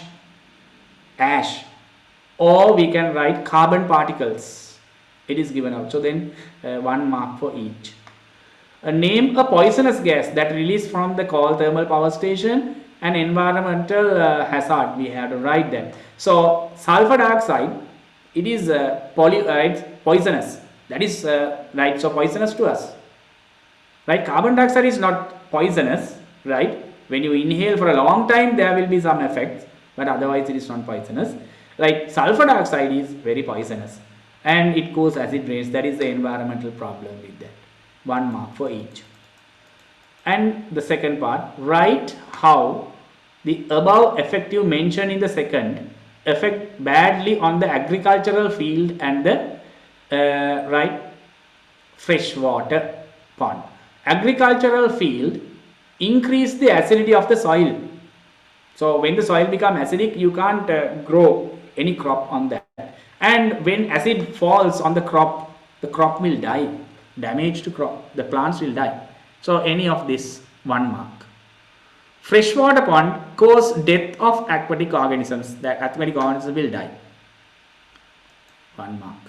Fourth one, what would be the bad effect on the freshwater pond due to usage of chemical fertilizers in large quantities of agricultural field? So we know that chemical fertilizers mainly contain these two ions, nitrate ions and phosphate ions. These two ions can increase the growth of algae in freshwater. When algae grow in excess, we call that eutrophication, that start to change the quality of water beyond consumption, and the water become greenish, bad odor start to evolve. So these things are the characteristics of eutrophication. So then that condition is mainly due to usage of excessive agrochemicals, right? So therefore that is the answer. These are the two ions mostly responsible for the eutrophication. Fifth one, a farmer in the above agricultural field made a solution of an insecticide by dissolving 25 cubic centimeters of the insecticide in water to make the solution up to 1000 cubic centimeters. What is the volume fraction? So that is very easy. Volume fraction is equal to volume of the solute divided by final volume of the solution prepared. Here volume of the solution is 25 and the total or the final volume prepared is 1000. So therefore divide 25 divided by 1000. What is the value?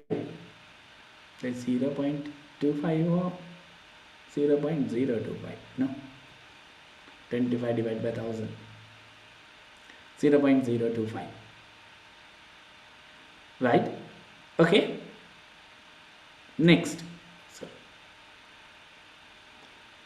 define what is an ecosystem. What is an ecosystem? Right. All the populations and the physical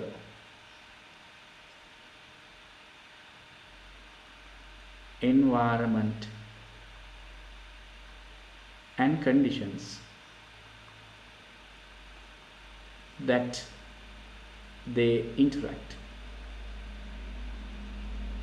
is an ecosystem.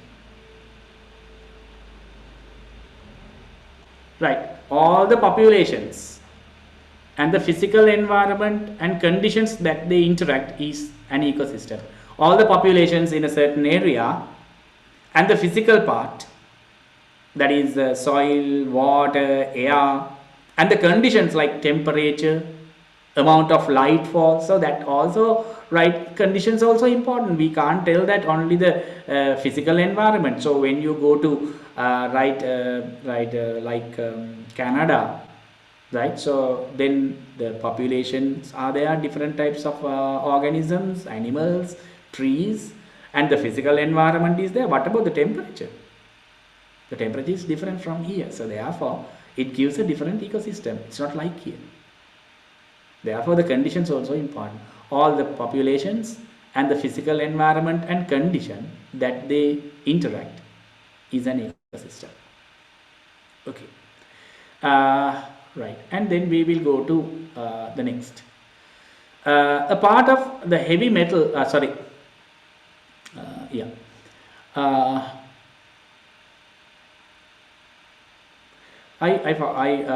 skipped the first one, so then I had to do that. Name a primary consumer and a secondary consumer from among organisms given in the food web. Primary, you can see directly depends on the consumers, producers now. They are called here grasshopper. It's primary level, the first level of consumers. Primary, rabbit or grasshopper, you can write 1 mark. Then secondary consumers, these are the organisms which feed on the primary consumers. Feed on the primary consumers. So then I'll mark them here. Frog, rat, snake. It depends directly depend on rabbit now. So then here, and python. That is so any of these 1 mark. Any of this 1 mark. Right. Define ecosystem, I did that. Part of the heavy metals expelled into the environment from the agrochemicals passes through food chains and get accumulated in the bodies of organisms. From the organisms given in the above food web, which get the highest concentration of the heavy metals, that is Hawk. Because you know that every link, the concentration increases. Right, therefore the organisms which are in the highest levels of a food chain will get more. Right, here there is Hawk. Hawk is the answer. State the reason for selecting the organism mentioned in the above. At the it is at the top of the food chain, or we can write concentrations right, increase along food chains. Okay, you can select any. They are at the top of the food chain, or we can write concentration increases along food chain. So that's why we have to select the highest, right, level to get the maximum concentration of insecticides or pesticides or any, right, so pollutants. Then approximately what will be the total quantity of energy that is grasshoppers and rabbits receive, right, if the energy stored in the grass is 3000, we know that the 10% will, right, goes to the next level. So the next level will get 10% of 3000, that is 300 joules. That is 300 joules. Okay, then question number 2a. 2a.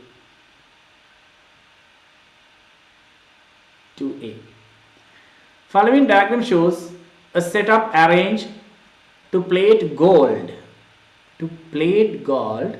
in a silver bangle. What is the name used for above application? That is electroplating. Generally we call that electroplating, but this basic, that is the principle on this, is electrolysis. So what is the phenomenon? Phenomenon is electrolysis. Okay, one mark for each. Name the anode and the cathode. Anode is right, A, because this comes, this is right here, I'll get that, and cathode is B, right, that is the normal, right, so thing that we do electroplating. Always the anode will be the metal that we use for electroplating, and cathode should be the object, should be plated or to be plated. So B is the bangle now, alright, or otherwise we can find this when it is connected to the positive terminal like this. So positive means this oxidize, because gold is a reactive metal considering other metals in the electrochemical series. That is in our syllabus, children. Platinum is the inert electrode and carbon. These two are inert, that means unreactive. Others are reactive, that means they can oxidize. So here this is gold, this should be gold.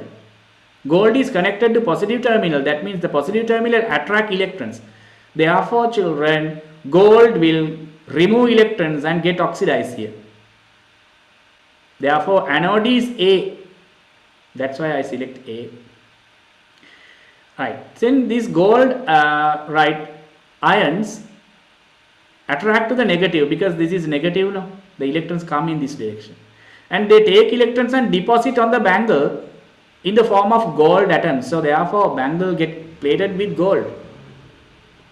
That is the cathode, because the reduction, gaining electrons is reduction. So another one mark you can put.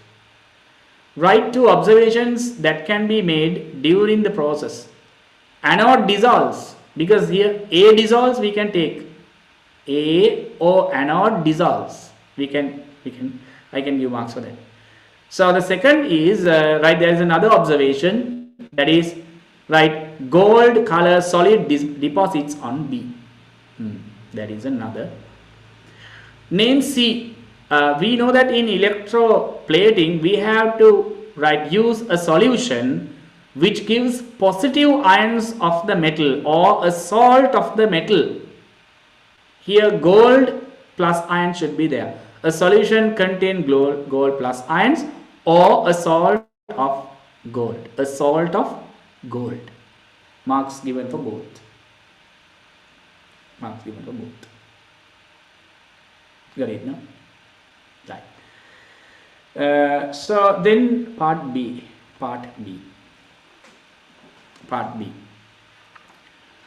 The setup in the diagram arranged to demonstrate a simple voltaic cell. Right, simple voltaic cell. What is the right? What is the instrument marked as X? So therefore, we have to use a center zero galvanometer. That is the best one, because children, we don't know which terminal will give the current. So therefore current can be travel in either direction or can flow in any direction.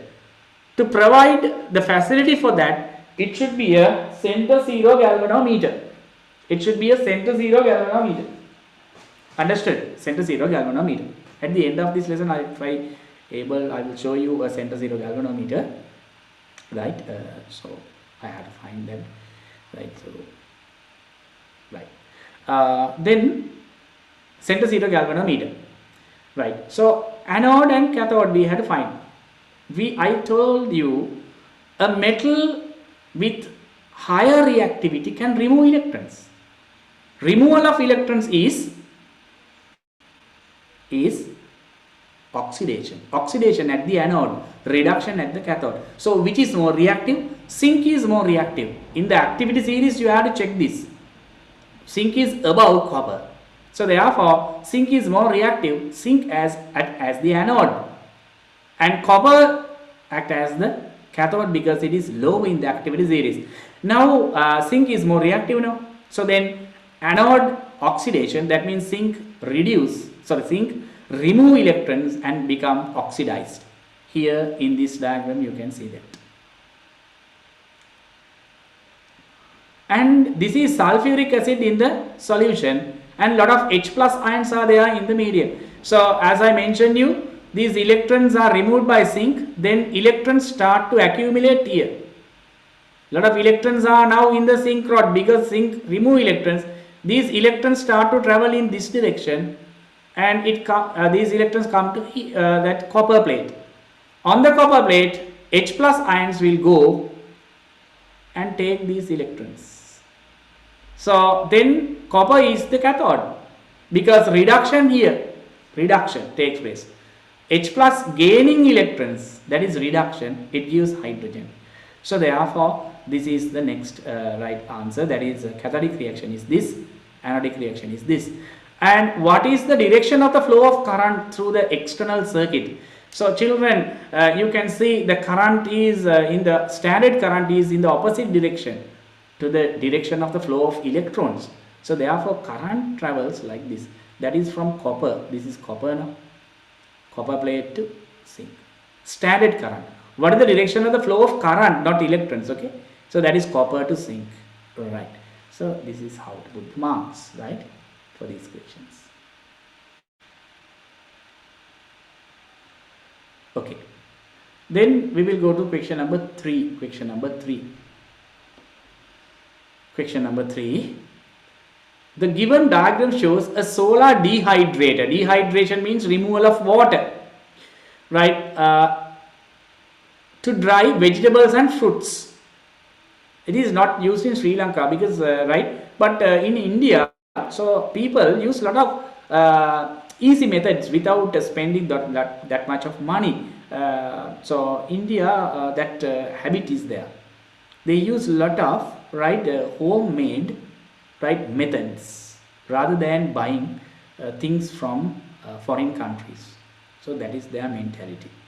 So you can, when you go to the internet also, you can see this type of some easy methods they use, right? Okay, so then this is you can see air flow, and air can goes through this, and some holes are here, you can see it comes through the dehydrating box. Inside the box we can keep food items to dry it, vegetables and those things, right? This is how it happens, right? There's a very simple apparatus to dry different types of things, right? Like fruits, vegetables, right? Mention the type of solar radiation used, that is IR radiation or heat rays in the sun, or heat radiation, right? The second point, when the setup is kept in the sunlight, the temperature inside the solar collector is this part. This is solar collector. It is given in the diagram as solar collector, right? The temperature is about 78, while the temperature outside is 32. Explain the reason. We know that in the solar radiation, long wave IR radiation is there. That is similar to greenhouse effect. Can you remember greenhouse effect? Long wave radiation can come. into the atmosphere that heated up the objects, but objects start to emit long wave heat radiation which trapped inside the atmosphere, that increase the temperature of the earth. Same thing happens here. IR radiation travels through the glass, heat object inside and remain inside. So we can write that thing as a short answer. Remain inside because there is long wave radiation unable to go through the glass again. Okay, the same thing happened, you know that. So when we consider Earth atmosphere, this is Earth. Short wave IR comes, heated up the surface. The surface emit long wave radiation. Very few will go, but others absorbed by carbon dioxide and reflect back. That is greenhouse effect now, right? The same thing we can use here, using very cheap materials, right? Write another material that can be used instead of glass. Glass is expensive, so therefore we can use a plastic sheet, transparent plastic sheet we can use. Transparent plastic. Explain why the inner surface of the solar collector is painted with black. You know that black color can absorb lot of heat radiation than white. That's why in hot countries people wear white clothes. So when playing cricket in the daytime, players wear white clothes. That is to reduce the amount of heat absorbed, heat radiation absorbed. So therefore, but here we use black. Why? Our objective is to get more heat radiation into the chamber or solar collector. So therefore, we have to write that black surfaces absorb heat radiation more. That's why. To absorb more heat radiation. That's the reason. 1 mark. Why? The solar collector is kept inclined. So that is, it is something like this. We have to heat air inside this, and that heat should flow. Right? Got that? This heat, the hot air should travel through the foodstuff. If you keep it like this, so the hot air, always try to go up where the glass is kept. It doesn't come out from this side. So therefore, that is wrong if you keep the solar dehydrator horizontally. We have to keep it. So that is to flow hot air through the drying box efficiently. It should go through the drying box, It should go through the drying box, Okay. What is the name? Name the air flow, We know that hot air travel upwards, no? That's why it travel upwards. That is called convectional currents. Next, write an advantage and a disadvantage using a solar dehydrator over electric dehydrators. In Sri Lanka we use, because we are very rich country now, so then we use that. So that is how our people think, But so we have to think about this. This is it is eco-friendly, because when we use solar electric dehydrators, we have to burn fuel to generate electricity. We know that in Sri Lanka mainly that is produced by burning fuel. That's why we have to think of that. We have to minimize our current usage. These days, you know that we have a power cut, So because now this drought period, and we don't have that much of hydroelectricity, so then we have to think about that. So now this is eco-friendly. Otherwise, when we burn fuel, it emits carbon dioxide, and it is cheap. No need to pay. Otherwise, we have to pay for the electricity we use. Then disadvantage: unable to use in rainy days. Every day you can't use this. When it is a rainy season, we can't use that. During the night time, you can't use that. So then like that we can write half mark for both, 1 mark. Total is 1 mark. Explain why dehydration helps to preserve vegetables and fruits. Removal of water reduces the activities of microorganisms which spoil food. Microorganisms can't multiply because they don't have enough water. So then we can keep vegetables for a long time. Okay. Then we'll go to Part B. The diagram shows a setup used by a group of students to find the specific heat capacity of the liquid Z.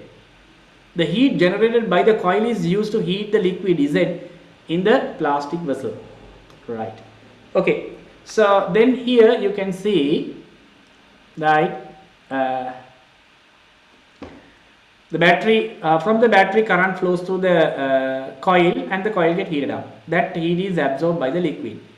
In this there is a liquid here, liquid is it, right? And then to find the current there is a ammeter, and to find the voltage there is a voltmeter, right? And you can see this is kept inside a plastic vessel, and some rigiform cover is also there, that is to minimize the heat loss, right? Mention the advantage of using plastic vessel and a rigiform cover here.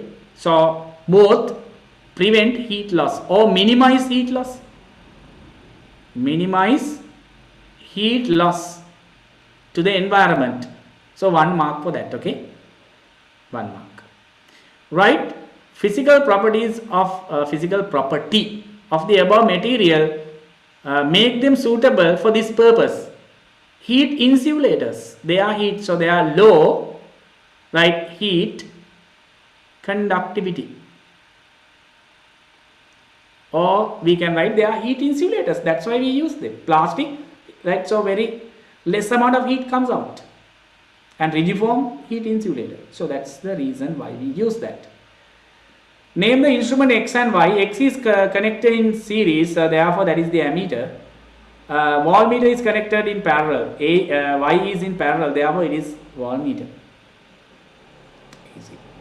Right. Now, during the experiment, the current through the coil and the potential difference across is recorded as 0.5 amperes and 3 volts, and it took 10 minutes to increase the temperature of the liquid Z to increase from 30 to 40 by 10.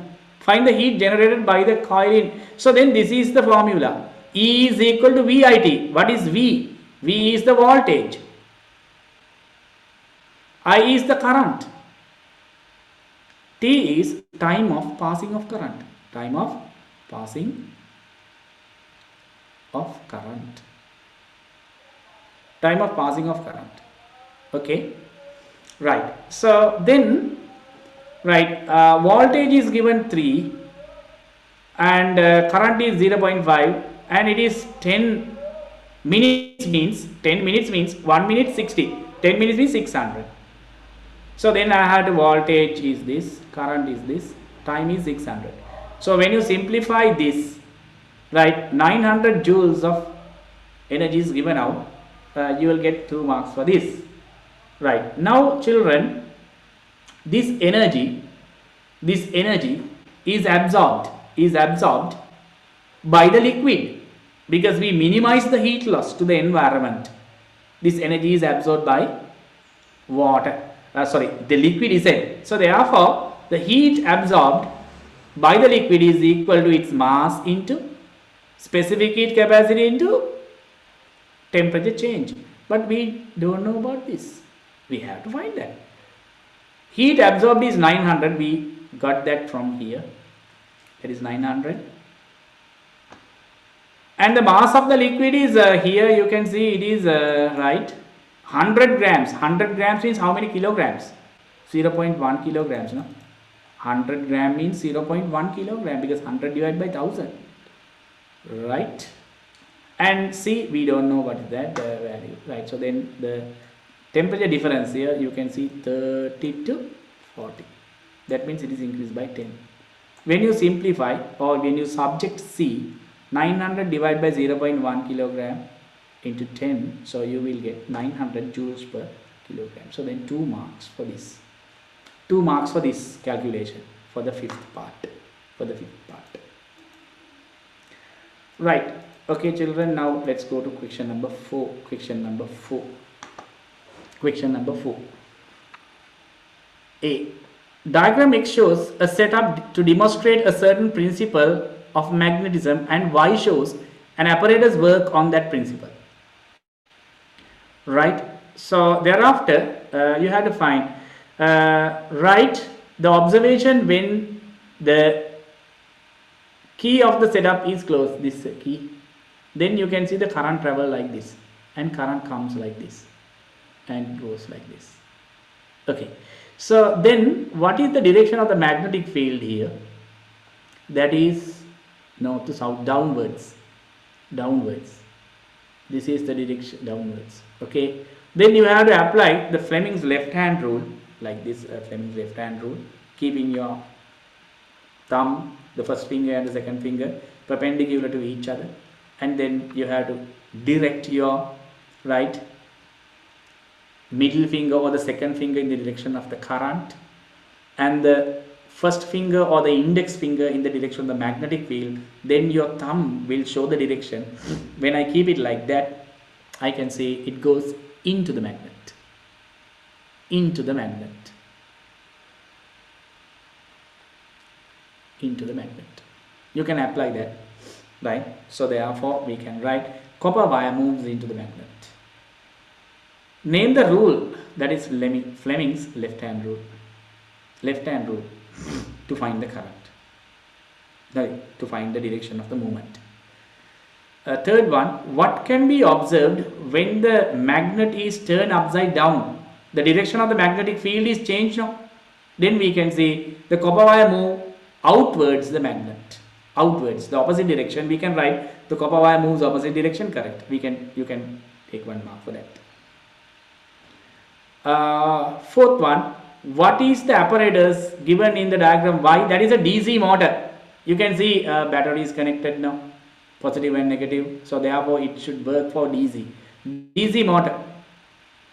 Name the parts that are commutator and its function. Here I didn't mention that here.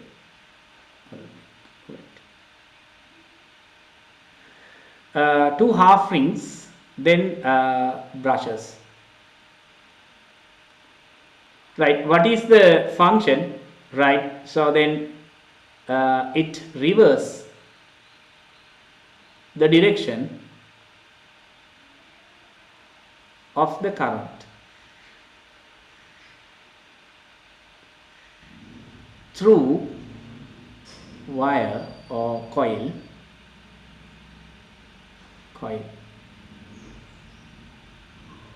in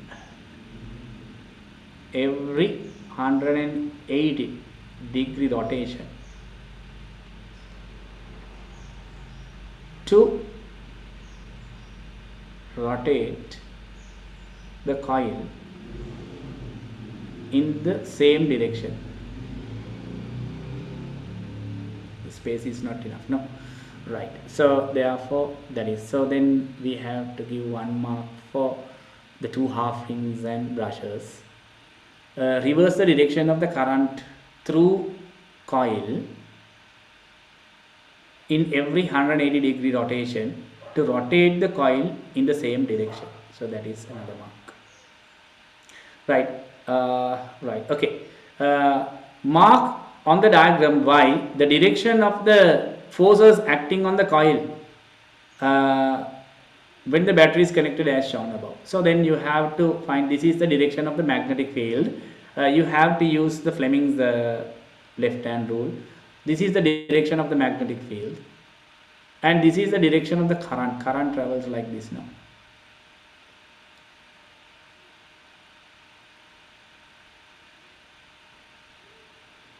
Right, okay. So then direction of the magnetic field, you have to use your right hand, and here you can see the current going inwards into this here in this direction, and this is my first finger that is in the direction of the magnetic field, and then you can see my thumb downwards, that means it is this direction, right? So using a blue pen I'll mark that you have to show the direction of the force acting downwards, and here it is in upwards because the direction current is now opposite here. Now the current comes in this direction here. Right, then you have to mark that blue color arrows up and down in that way. in that way. That is 1 mark for that. Now it rotates clockwise direction because of that here. It rotates like this now. So that is clockwise direction. 1 mark for that. Then part B. This figure shows a transformer connected to alternating current supply. The primary and the secondary coils wound around the soft iron core consist of insulated copper wire. That's normal transformer is like that now. The number of turns in the primaries and the secondary 75 and 600.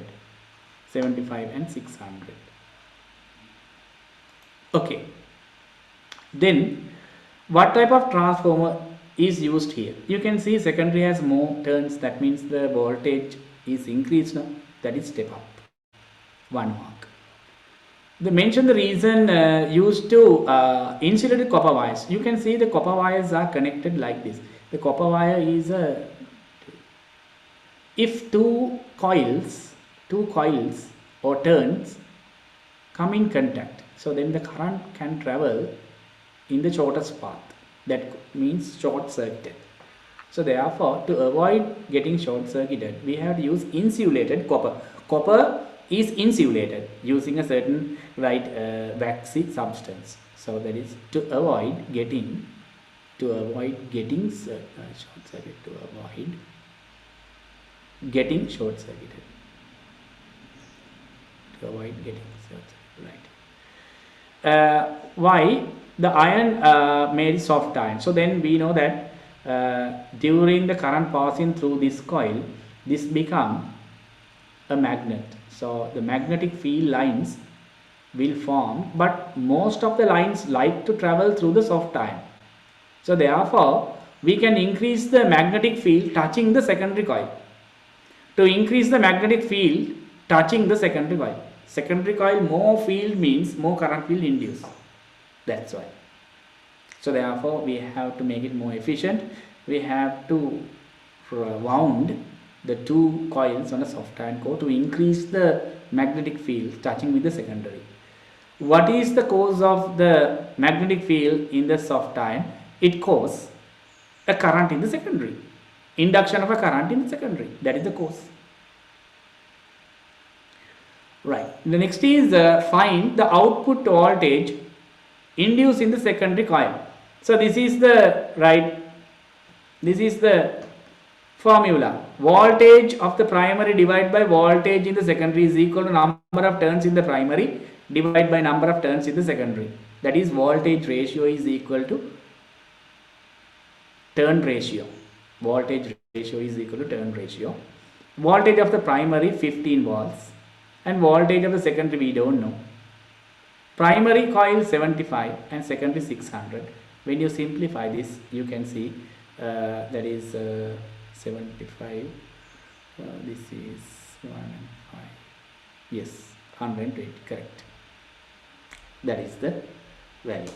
So write an application of this transformer in powerhouses. Powerhouses we use this to increase the voltage before transmission.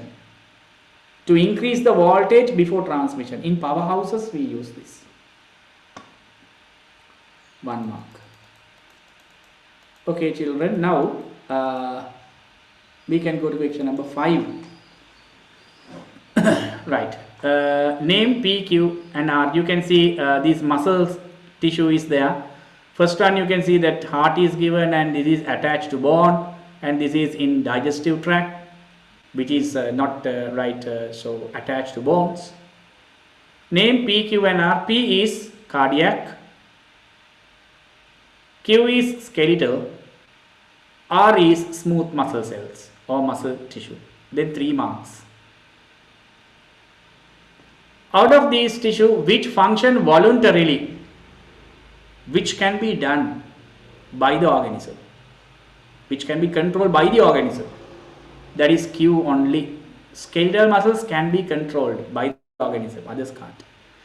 Which tissue shows a continuous rhythmic, continuous without stopping? So that is only this, no? Without getting tired or fatigue. In which tissue cross striations are absent in smooth muscle cells, we can't see cross bands. 1 mark. Which tissue is mostly present in meat? Right, so then Q. In meat, Q, they are attached to bones now. Right.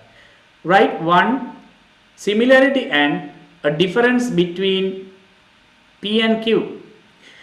P is cardiac. Cardiac cells are branch.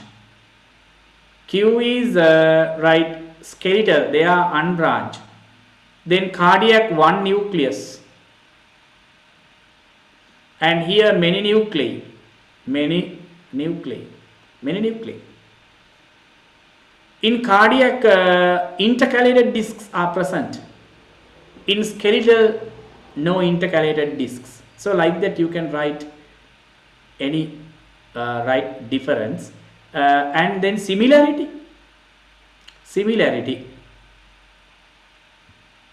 Both have cross striations. This is the difference now. Right? Difference and similarity now. Then 2 marks. Okay. For one difference, that is branch and unbranch, you have to write properly which is branch and which is unbranch. That is similarity. Difference. Then 1 mark for that. And so similarity, both have cross striations. Then 1 mark. Okay. Then using the tissue R, right? Tissue R, draw the chart to show the organization of the human body of a multicellular organism. Now children, R is what? R is here smooth muscle cell. Right? So then we can take that. So by using R we have to write that cells. Then I can write that smooth muscle cells are not smooth muscle cell. Then write cells and then smooth muscle tissue. Organ, we can write any organ in the digestive system. I'll write that stomach. Right, then system, digestive. Then organism. So like that, that is better because we have to take R as an example and we have to show the organization level of the body. Right? Cells, tissue, organ, system, organism. Then it is better if you write that. If you just write cell, tissue, organ, you will get only 1 mark. If you describe that in this way, smooth muscles, smooth muscle tissue, smooth muscle cell, smooth muscle tissue, stomach, then digestive system and organism, then you will get both marks. Okay. Right. 8th, write another 2 types of tissues found in the human heart apart from P. Right. What is P? P is the cardiac muscle cells now. In addition to muscle cells, to work, right, information should be sent from the brain. It is controlled by nervous system. So nervous tissue is there. And epithelial cells also there. Lining of the tissue. Epithelial cells, epithelial tissues are there. Right? You can write blood tissue even. Inside the heart muscle, blood tissue is there. You can write. Only 2 you have to write, but blood is correct. You can get marks for that. Blood is correct. Inside the heart, not inside the chambers, in the heart, muscle blood is there, blood vessels are there inside the heart. So therefore we have 8. And part B, that is easy. Like X and Y diagrams below shows a longer section of 2 complex permanent tissues found in plants. Copy the table in your answer sheet and mark right on the relevant column according to the statement. You can see here, right, this is CU plates are there. You can see, I'll make it little bit large, then you can see that properly. CU tube, that means right here, like a CU plate is there. CU plate is belong to phloem. Therefore, children, this is phloem. And this is xylem. You can see here dead cells and no nuclei, and then here the cross walls are absent or broken. That is xylem. X is xylem, right? X is xylem. So therefore transport food, that is by Y, phloem, no? Yes. Transport water absorbed, that is by the xylem, that is X. Consists of sieve plates. Sieve plates are there in Y. Consists of vessel elements and tracheids, that is found in X in xylem. Consists of a type of cells without a nucleus. Yes. Right here, sieve tube elements, they don't have, but live cells, living, but no nucleus in the sieve tube element. So therefore that is Y. So then 1, 2, 3, 4, 5. 5 marks for each. 5 marks. 5 marks for each. Then the second question, write a type of cells common to both X and Y. We know that fibers are present in both. Xylem fibers and phloem fibers. Okay, children. Right. Question number 6. Question number 6. Question number 6. Right. This is a new thing, but I just add that you should know this. That's why additional thing. The diagram given below shows an object of height 2 centimeters kept on the principal axis 15 centimeters from a concave mirror. If the height of the image is 1.2 centimeters, find the image distance using a suitable formula. This formula is very useful, children. It is not given, but we know that image distance is from the mirror to the image. Object distance, it is given in the textbook now. Object distance is the distance from the object to the image. Here it is not given, the image is not given, image distance is not given. It can be found somewhere else. Here we don't know about that, right? But we have to find the distance here. This is image distance, we use V for that. Object distance is this, that is U. Object distance is the distance between the mirror and the object. And children, there is a formula. Image distance divided by object distance is equal to height of the image divided by height of the object. That's why in a plane mirror you can see image distance and image object distance is equal. Therefore height of the image and the height of the object equal, no? The same size, that's why. So that when these two are equal, the size is also equal. But this is the formula. This is the formula. It is new to you, but so as a new thing you can get that, right? Okay, so now I have to find image distance. So this is object distance is given 15. So therefore I have to cross multiply this. So 1.2 centimeters is the height of the image, and height of the object is 2 centimeter, and into 15. So then you can see this is 9. This is 9 centimeters. Right. Now children, we have to go to the second. That is, for this you will get 3 marks. You will get 3 marks. Right. Don't try to draw it now, because the recording will be available in the YouTube from the education zonal office. They will provide you the link for that, right? And no need to draw these things now. It will take time, because another 25 minutes I have to finish these questions, right? Okay, so now children, you have to draw the ray diagram using a suitable scale. Right? You have to use a suitable scale, children, right? Think now, if it is right, you can see in this 15 centimeters now, 15 centimeters. So I will take 1 centimeter is equal to 3 centimeters. Then I have to mark here, you have to mark here 5 centimeters. 5 centimeters.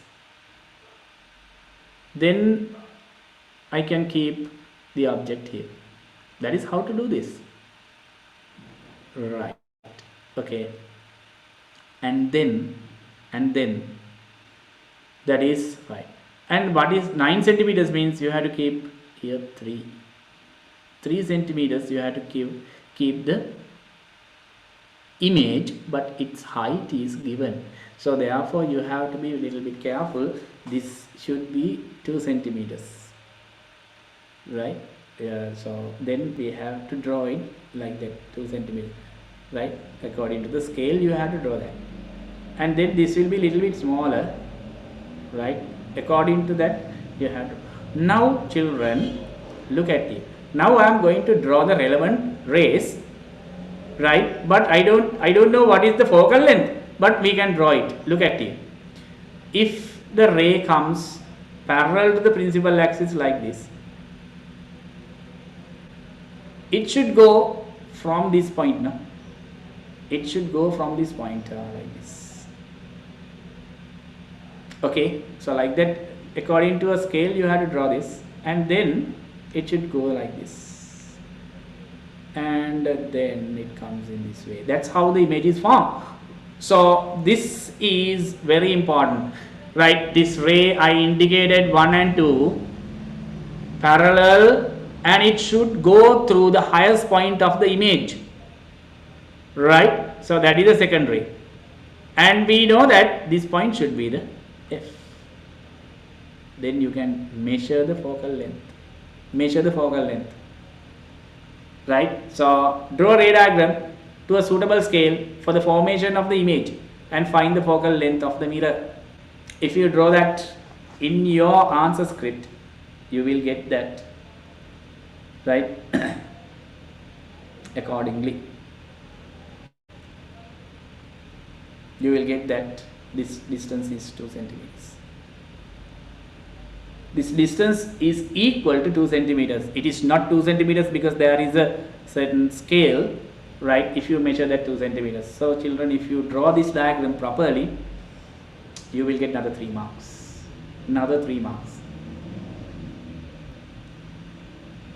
Right? So the same principles that you know, right? But always you draw the ray diagrams when the focal length is given.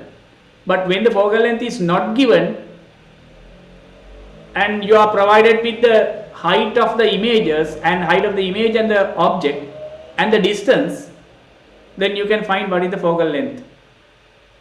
So that is the inverse thing that we did in the textbook. That is useful to you, right? That is how to do that. Okay.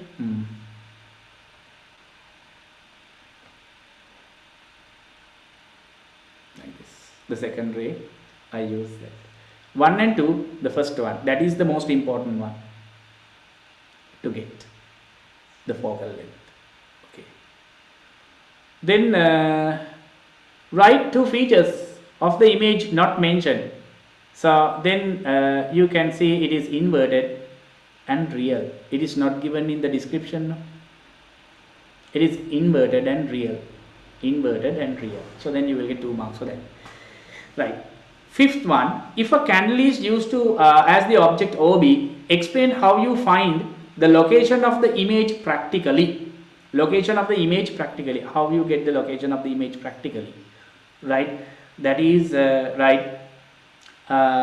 Focus a clear image of candle onto a white screen. Location is that clear image form on the white screen. Then that is the location of the image, right? Okay, when the object is moved towards the mirror along the principal axis, as all the features of the image got changed after a certain location. What is that location? Focal point. Look at here, children. I just explain this, right? This is the focal point.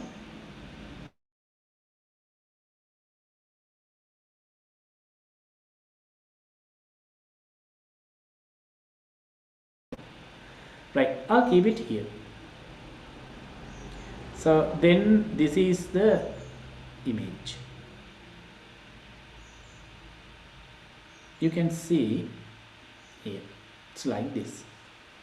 Okay. Right. After that, if you come to this position, the image disappear. That means it doesn't form. And then the next location you can see F and C. Right. If you bring it to here, now you can see, right, it is something like this now. It is formed behind. So now you can see the location is changed. Earlier it is in front of the mirror, now it is behind the mirror. Earlier it is a real image, now it is a virtual image. Here real, now virtual. Earlier inverted, now it is upright. Earlier the size, right, is larger, but here also larger, but the size is different, not the same size. Both are larger than the object, but the size changes. So therefore all the features change. All the features change. Understood, children? So therefore, what is that point? When you pass, right, this is the right, when you pass the focal point, when you pass the focal point, right, when you are right away from the focal point here, right, you can see what is the features, what are the features, and if you pass that focal point, now the object is here, all these things change. That is called the focal point. All the features change. Right. Now part B. Now we have a lens. Right. The figure given below shows different positions of a candle move along the principal axis towards left. Right, towards left. It is moving in this direction. Towards left. From 10 centimeters from the convex lens of 10 centimeter focal point. That means it is kept at the first. It is kept on the focal point or focal at the focal length. Right. Okay. So what is the first location that the candle that gives real image of it? Real image. What is here? Will it give an image? No, children. It goes like this. So and this is like this. Right. But this diagram is not to a scale, but it doesn't give any right image, because that is the focal length. This focal length should be somewhere else here, because equal length should be there. Right, it is right. Okay, then it doesn't give any image, because that is on the focal point. But we have next location is here at B. At B it gives at B it gives like this and go like this. So then it gives that is B. That is B is the first point. You will get an image. Right. The second one state the location of the candle which forms an image with the features magnified inverted.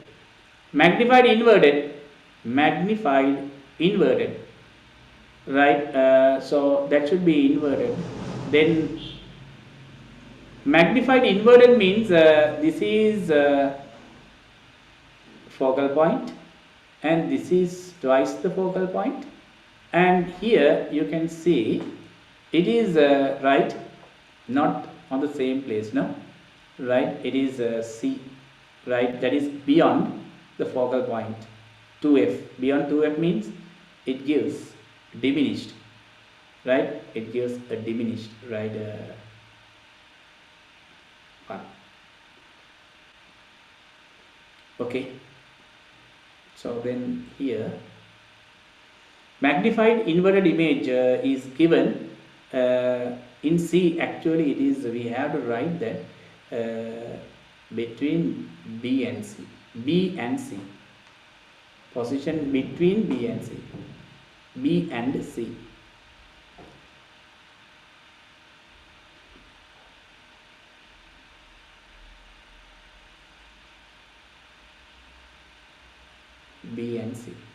Magnified inverted image. Diminished inverted image, so we can write D, right, diminished. An image equal to the size, that is exactly on 2f now. Exactly on 2f. 2f is B here. 2f is B.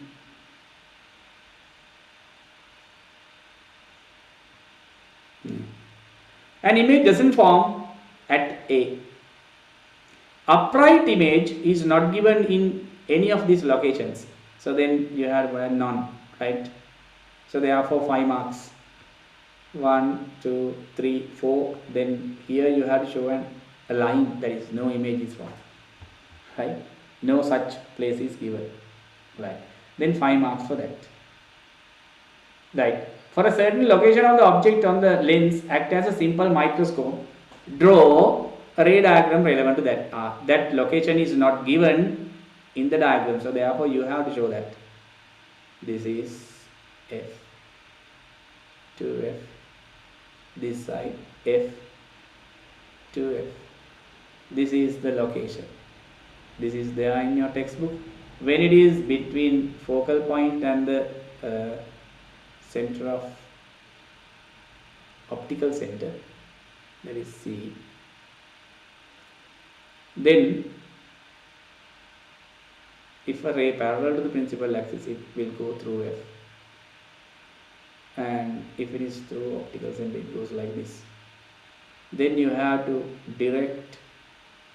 project the directions like this using a ruler. You have to do this, and then you can see it is magnified very large. Okay, so this is the correct ray diagram. When the object is between the focal point and the lens, you will get a large image, right, of the object. So then it can be used as a simple microscope. Name 2 optical instruments in which convex lenses are used. Convex lenses are used, right? Then we can write a lot of other microscope, then telescope. We can write 2 marks for this. 2 marks. Question number 8. Right. So then following figure shows a setup used for rectify the alternating voltage from a step down. Step down transformer gives a voltage to here. That is a, right, you know that, an alternating voltage. So this gives. So then there are 4 D1, D2, D2, 3, 4. They are called PN junction diodes. So just diodes you can write. They are diodes now. They are diodes. Explain the term rectification. Right. That is conversion of an alternating voltage or current into a direct current, into a direct current. Conversion of an alternating current into a direct current, that is called rectification. 2 marks for that. What type of rectification is done in the circuit above? So that is a full wave rectification, because there are 4. Look at children, during the positive half cycle, right, this is positive and this is negative. So we can see the positive current travel like this, and it comes in this way, current, positive current. Then it comes to here. The positive will not go in this direction, right, because positive doesn't go to positive.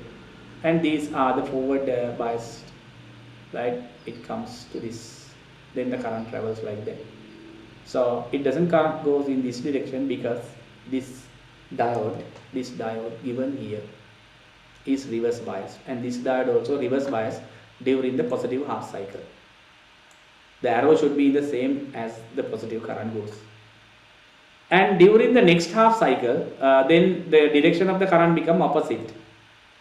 The direction of the current become opposite. So then this is now positive and this is negative.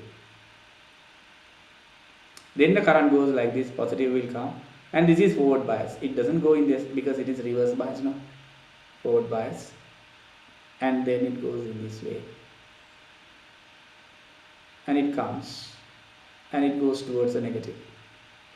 That's the direction. So that means both right? You can see the current goes from this direction, that means in the same direction. The output should be like this. But children, there is a smoothing device C to smooth this variation of the output. So therefore it will be like this. Smoothing capacitor is given. Then we will write about this. What type of rectification is done in the circuit? That is full wave rectification, 1 mark. What is the name C and its function? That is capacitor. Smoothing is the function through which out of D1, D2, D3 and D4 the current flows in the diagram when positive potential is applied to A. Right. Now look at here. Right. Then I'll draw it again. So how the current flows when the positive is available in A. Look at here. This is now positive. Then the positive current travel like this, come to this place, it goes through this because D4 is reverse bias. D4 is reverse bias. D4 is reverse bias. Then it comes in this way and it comes, and here it goes in this way because it goes to negative. Then we can see D1 and D3. D1 the current travel like this, and through D3 it's travel. So therefore the answer is D1, D3, 2 marks for that. Then draw a graph to show the waveform, the voltage across the load R. So then this is voltage, like this it changes. It is smooth now, that is the variation. This is time. That's the variation. Okay. Right.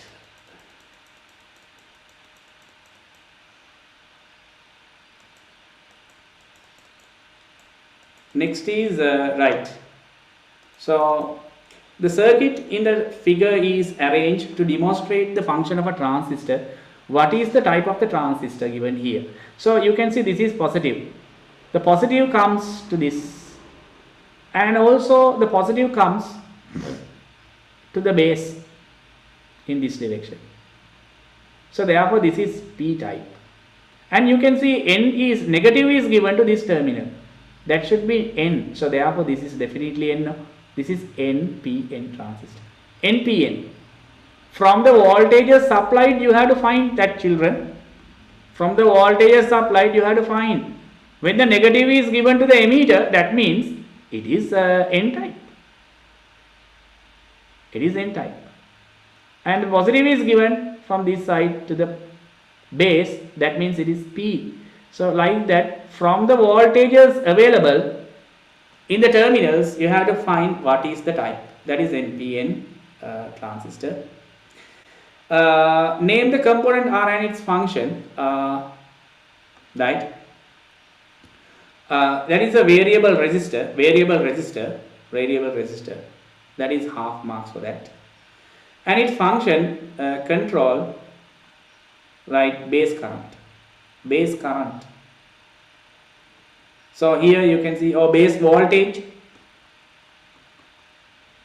right? Here the VR is connected to the base now. It comes in the direction of the base of the transistor. So therefore we can arrange the base voltage. According to our requirement. Then half a mark, that means 1 mark, full mark is 1.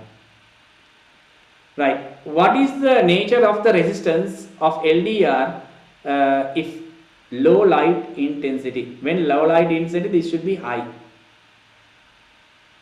It should be high. Right. Name A and B.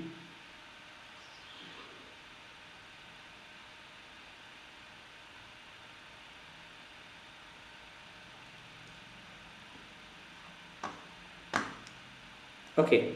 So now children, in this case, right, I am explaining how this works. Right, how this works. So in the dark it has higher resistance now. Right. Right.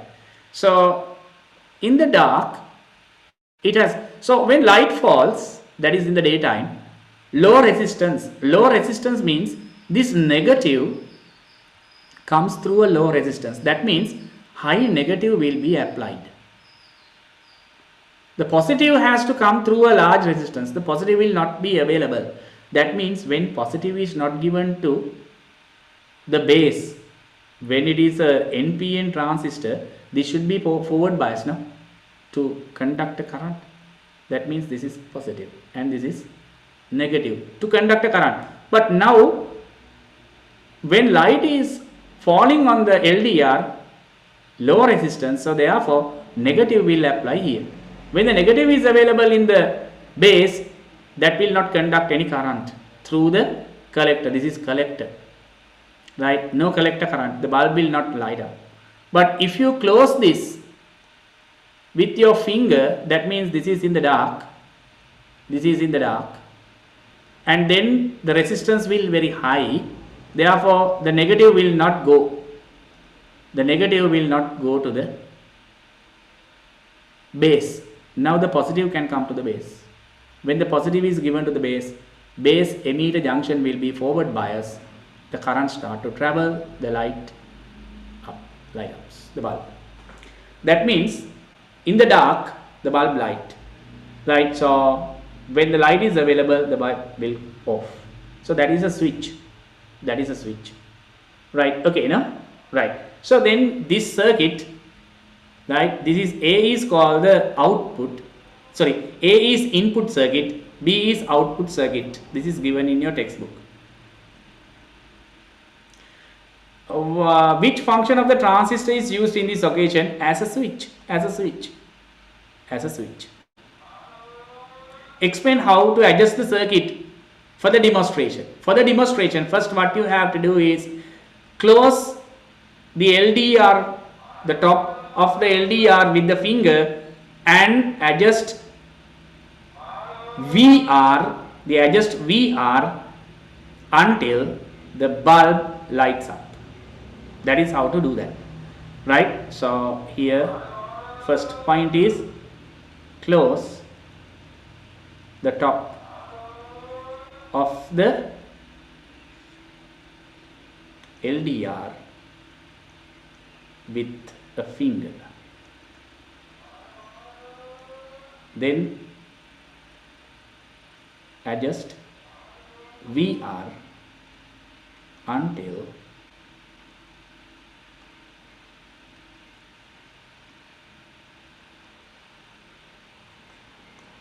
the bulb lights up. Okay, that's how to adjust that. Afterwards it will work. When you close it, the bulb will light. When you take your hand out of the LDR, the bulb will goes off. That is how to do that. 2 marks for that. 2 marks for that. Okay. Then question number 8. Question number 8. We'll try to finish this. It will take about another 2-3 minutes additionally, but I'll try to finish that. Right. X, you can see X is a nephron, and Y is a dialysis apparatus. When the kidneys are failed, the formation of urine or filtration of blood should be done with the use of a dialysis machine, right? So the function of the nephron is done by this machine. Then we have to depend on the machine, right? So X diagram, name the function of the X. Formation of urine, urine formation, right? Then you can write excretion, but excretion is done by some other, so therefore this is nitrogenous excretion is okay. 1 mark. Name the structure nephron. Name A to H, right? A to H, I'll write it here. A is glomerulus, B is Bowman's capsule, this is convoluted tubule, C is convoluted tubules, D is loop of Henle, right? This is distal convoluted tubule, This is collecting duct.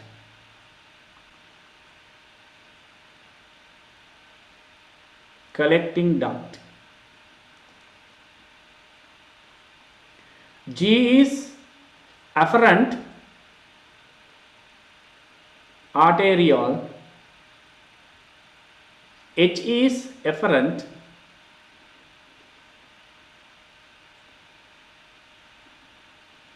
arteriole. Yes.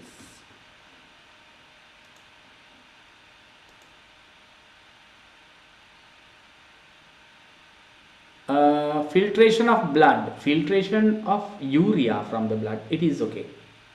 Filtration means what kind of filtration we have to tell that, no? So that is better if you can write filtration of urea from the blood, because that is nitrogenous excretion. Other things are not filtered, no? Right? Filtration of urea is okay, right?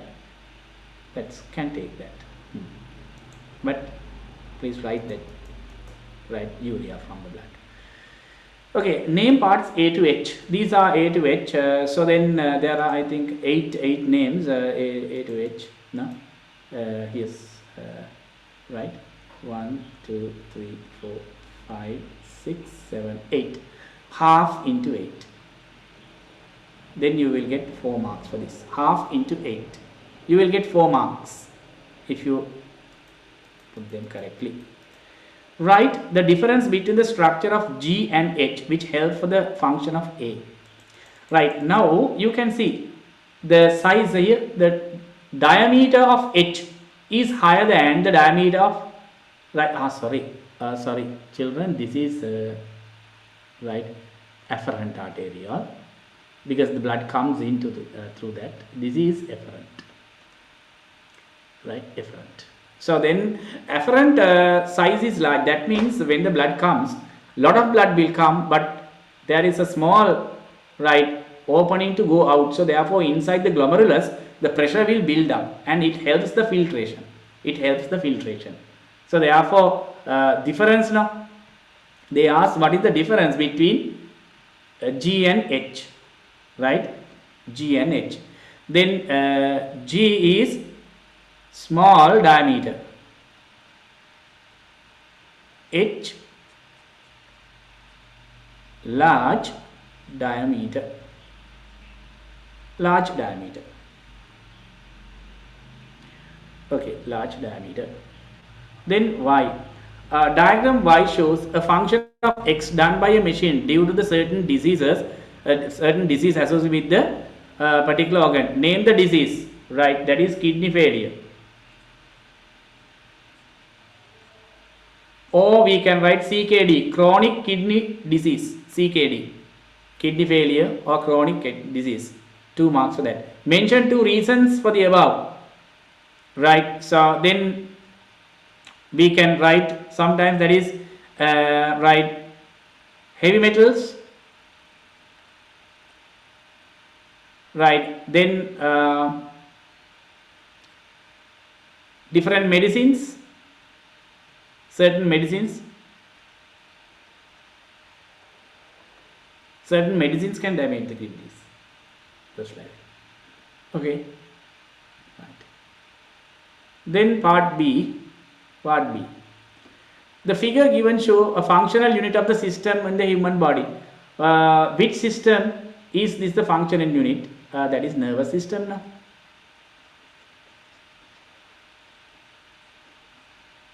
Name the unit. Reflex arc. Name the parts X, Y. What is X? X is white matter. X, Y. Y is grey matter. Right. Z. Z is central canal.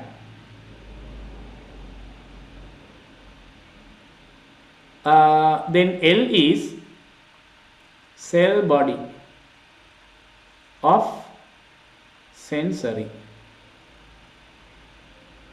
neuron. Sensory neuron. The sensory neuron, because that here the information comes in this way. It's given using arrows. Name the function carried out by this unit. Coordination. Coordination, or you can write coordination or reflex action. Reflex action can give marks. Name the structures in path indicated in the arrows in the diagram. So what are the paths? That is, right, we can write here sensory neuron, then interneuron, then motor neuron. These are it, right? 1 mark for that. 1 mark for that. Okay. Then children, last question. We have another. You have to spend about another 2-3 minutes. So we have another 3 minutes till 12. Right. So this is a diagram illustrates a method used to examine whether the dyes A, B and C are present in the food extract X. So this method is called paper chromatography. 1 mark for that, paper chromatography. Right. To separate big type of components, this method is suitable. Right. Non-volatile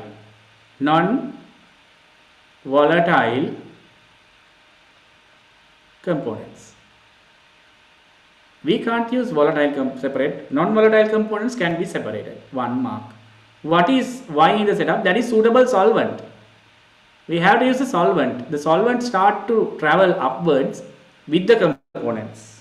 With different components in the mixture extract. It goes upwards. No? That is called solvent. Right? According to the result, what dyes are A, B, C could be present in the food sample. Right, now look at here. It is done in this way. This is the food extract. And the dyes, different types of dyes are there in artificial dyes are there in food. So it travels in this. These are 3 types of dyes are available. 3 types of dyes. But children, we have to keep at the same time, we have to take that particular dyes and put a drop of 3 dyes here. And this is the food extract. And these are samples. Sample dye. And then the dye also travel up. If the dye travels a certain distance, the same dye in the food extract should travel the same height. Now you can see the same height here. That means this is C and this is also C in the food. That means C contains. And then what is this point? That is B, no? That means B also there. But is A available? No, because A travels this much of height. This is the height traveled by A. But there is no a point at that level. That means A is not in the food extract. A is not there. There is another one, we don't know about that. There are 3 types of dyes in the food, but that is not A. That's what we can tell. Okay. Therefore, B and C available. B and C available. They have the same heights. They travel the same height.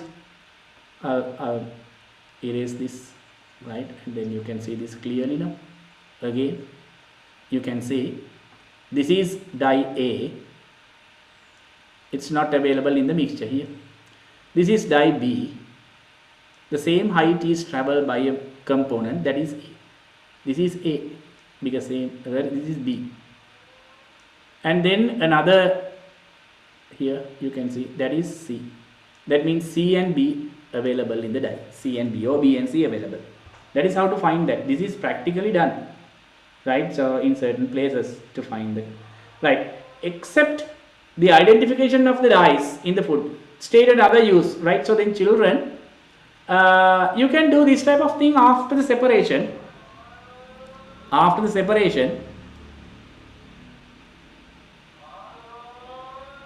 separation, you can take, right, you can cut this and you can cut this portion, and you can cut this portion, then you can separate them. Identification and separation both are possible, right? Here separation also possible in addition to identification. Right, then we have another small thing to write. So here and the marks will get, right, name A, B, C, D. So what is A? A is steam generator. A is steam generator. B is that is round bottom flask. C is tripod. I think it's like tripod. It is kept on the tripod now. It's tripod. Right. Then D is condenser or Liebig condenser. Or we can write Liebig condenser. Understood? Liebig condenser. Correct. So then 4 marks for that. Why this method is used to extract cinnamon oil?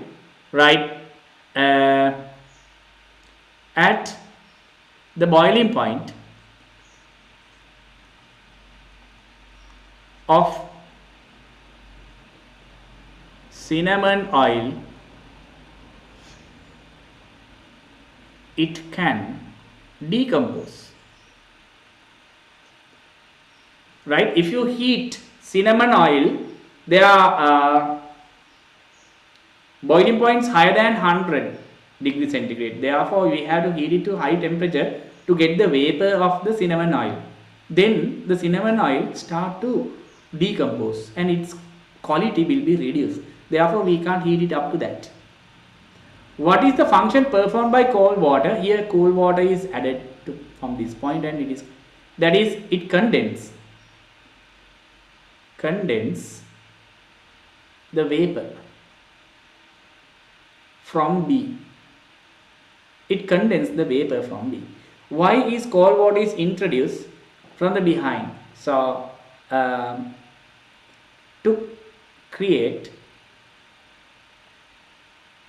an anti-flow.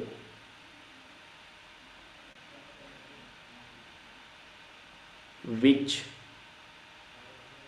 cool the vapor efficiently.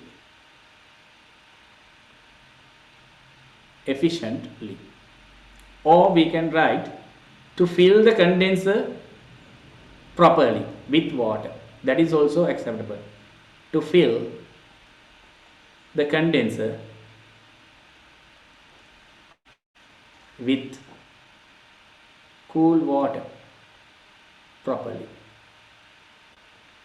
Right? Any answer you can get 2 marks.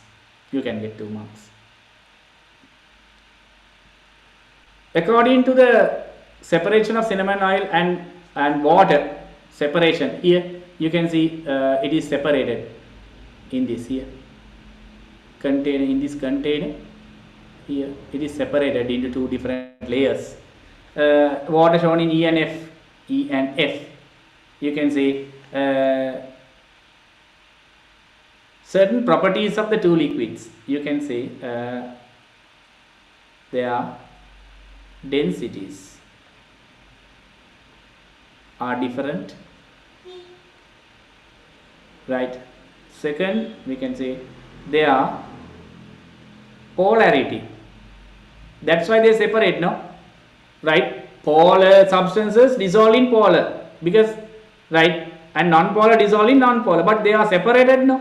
That means one is polar, the other one is non-polar. Their polarity is different. We can tell these things. Their densities are different and their polarities are different. That's why we can separate them in this way. Understood? If these properties are not there, they mix with each other. Then you can't separate it. Fourth one, the boiling point. Right? The boiling point of the liquid B is higher or lower than that of A. Children, this is the most important thing. When a substance which is not or immiscible in water is mixed with water, the boiling point will decrease. This is about 90, because cinnamon oil is insoluble in water. When we mix such thing in water, the boiling point of the mixture will drop. Therefore, children, we can get the vapor at 90. We are not required to heat it to a very high temperature above 100. Therefore, without getting damage to the cinnamon oil, we can collect it. That's why we use this. The mixture has a lower boiling point than water. Therefore, it boils at a lower temperature and we can collect the vapor at a low temperature without getting damage. That's why we use this. So therefore, right, B is higher, B is lower. B is lower than A. Okay, so then that is the answer for that, 2 marks. Okay, children, so that is, I think, end of the paper. End of the paper, right? And I try to like send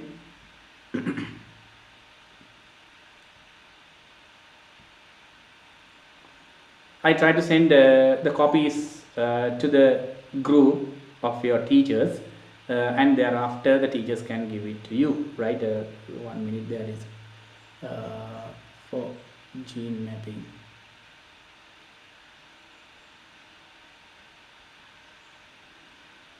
Right.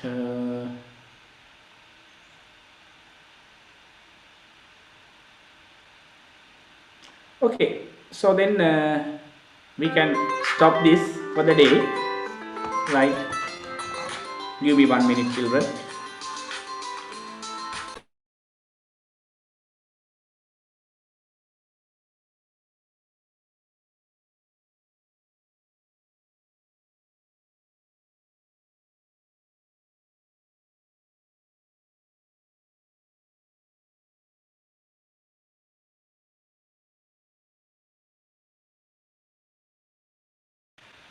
Okay, children, thank you for being with the seminar, and I'll send the marking scheme to your teachers and you can get that, right? In future, within 2-3 days I'll send it. And again, thank you for joining the seminar, right? God bless you all, and I wish you all the best in your exam, right? God bless you.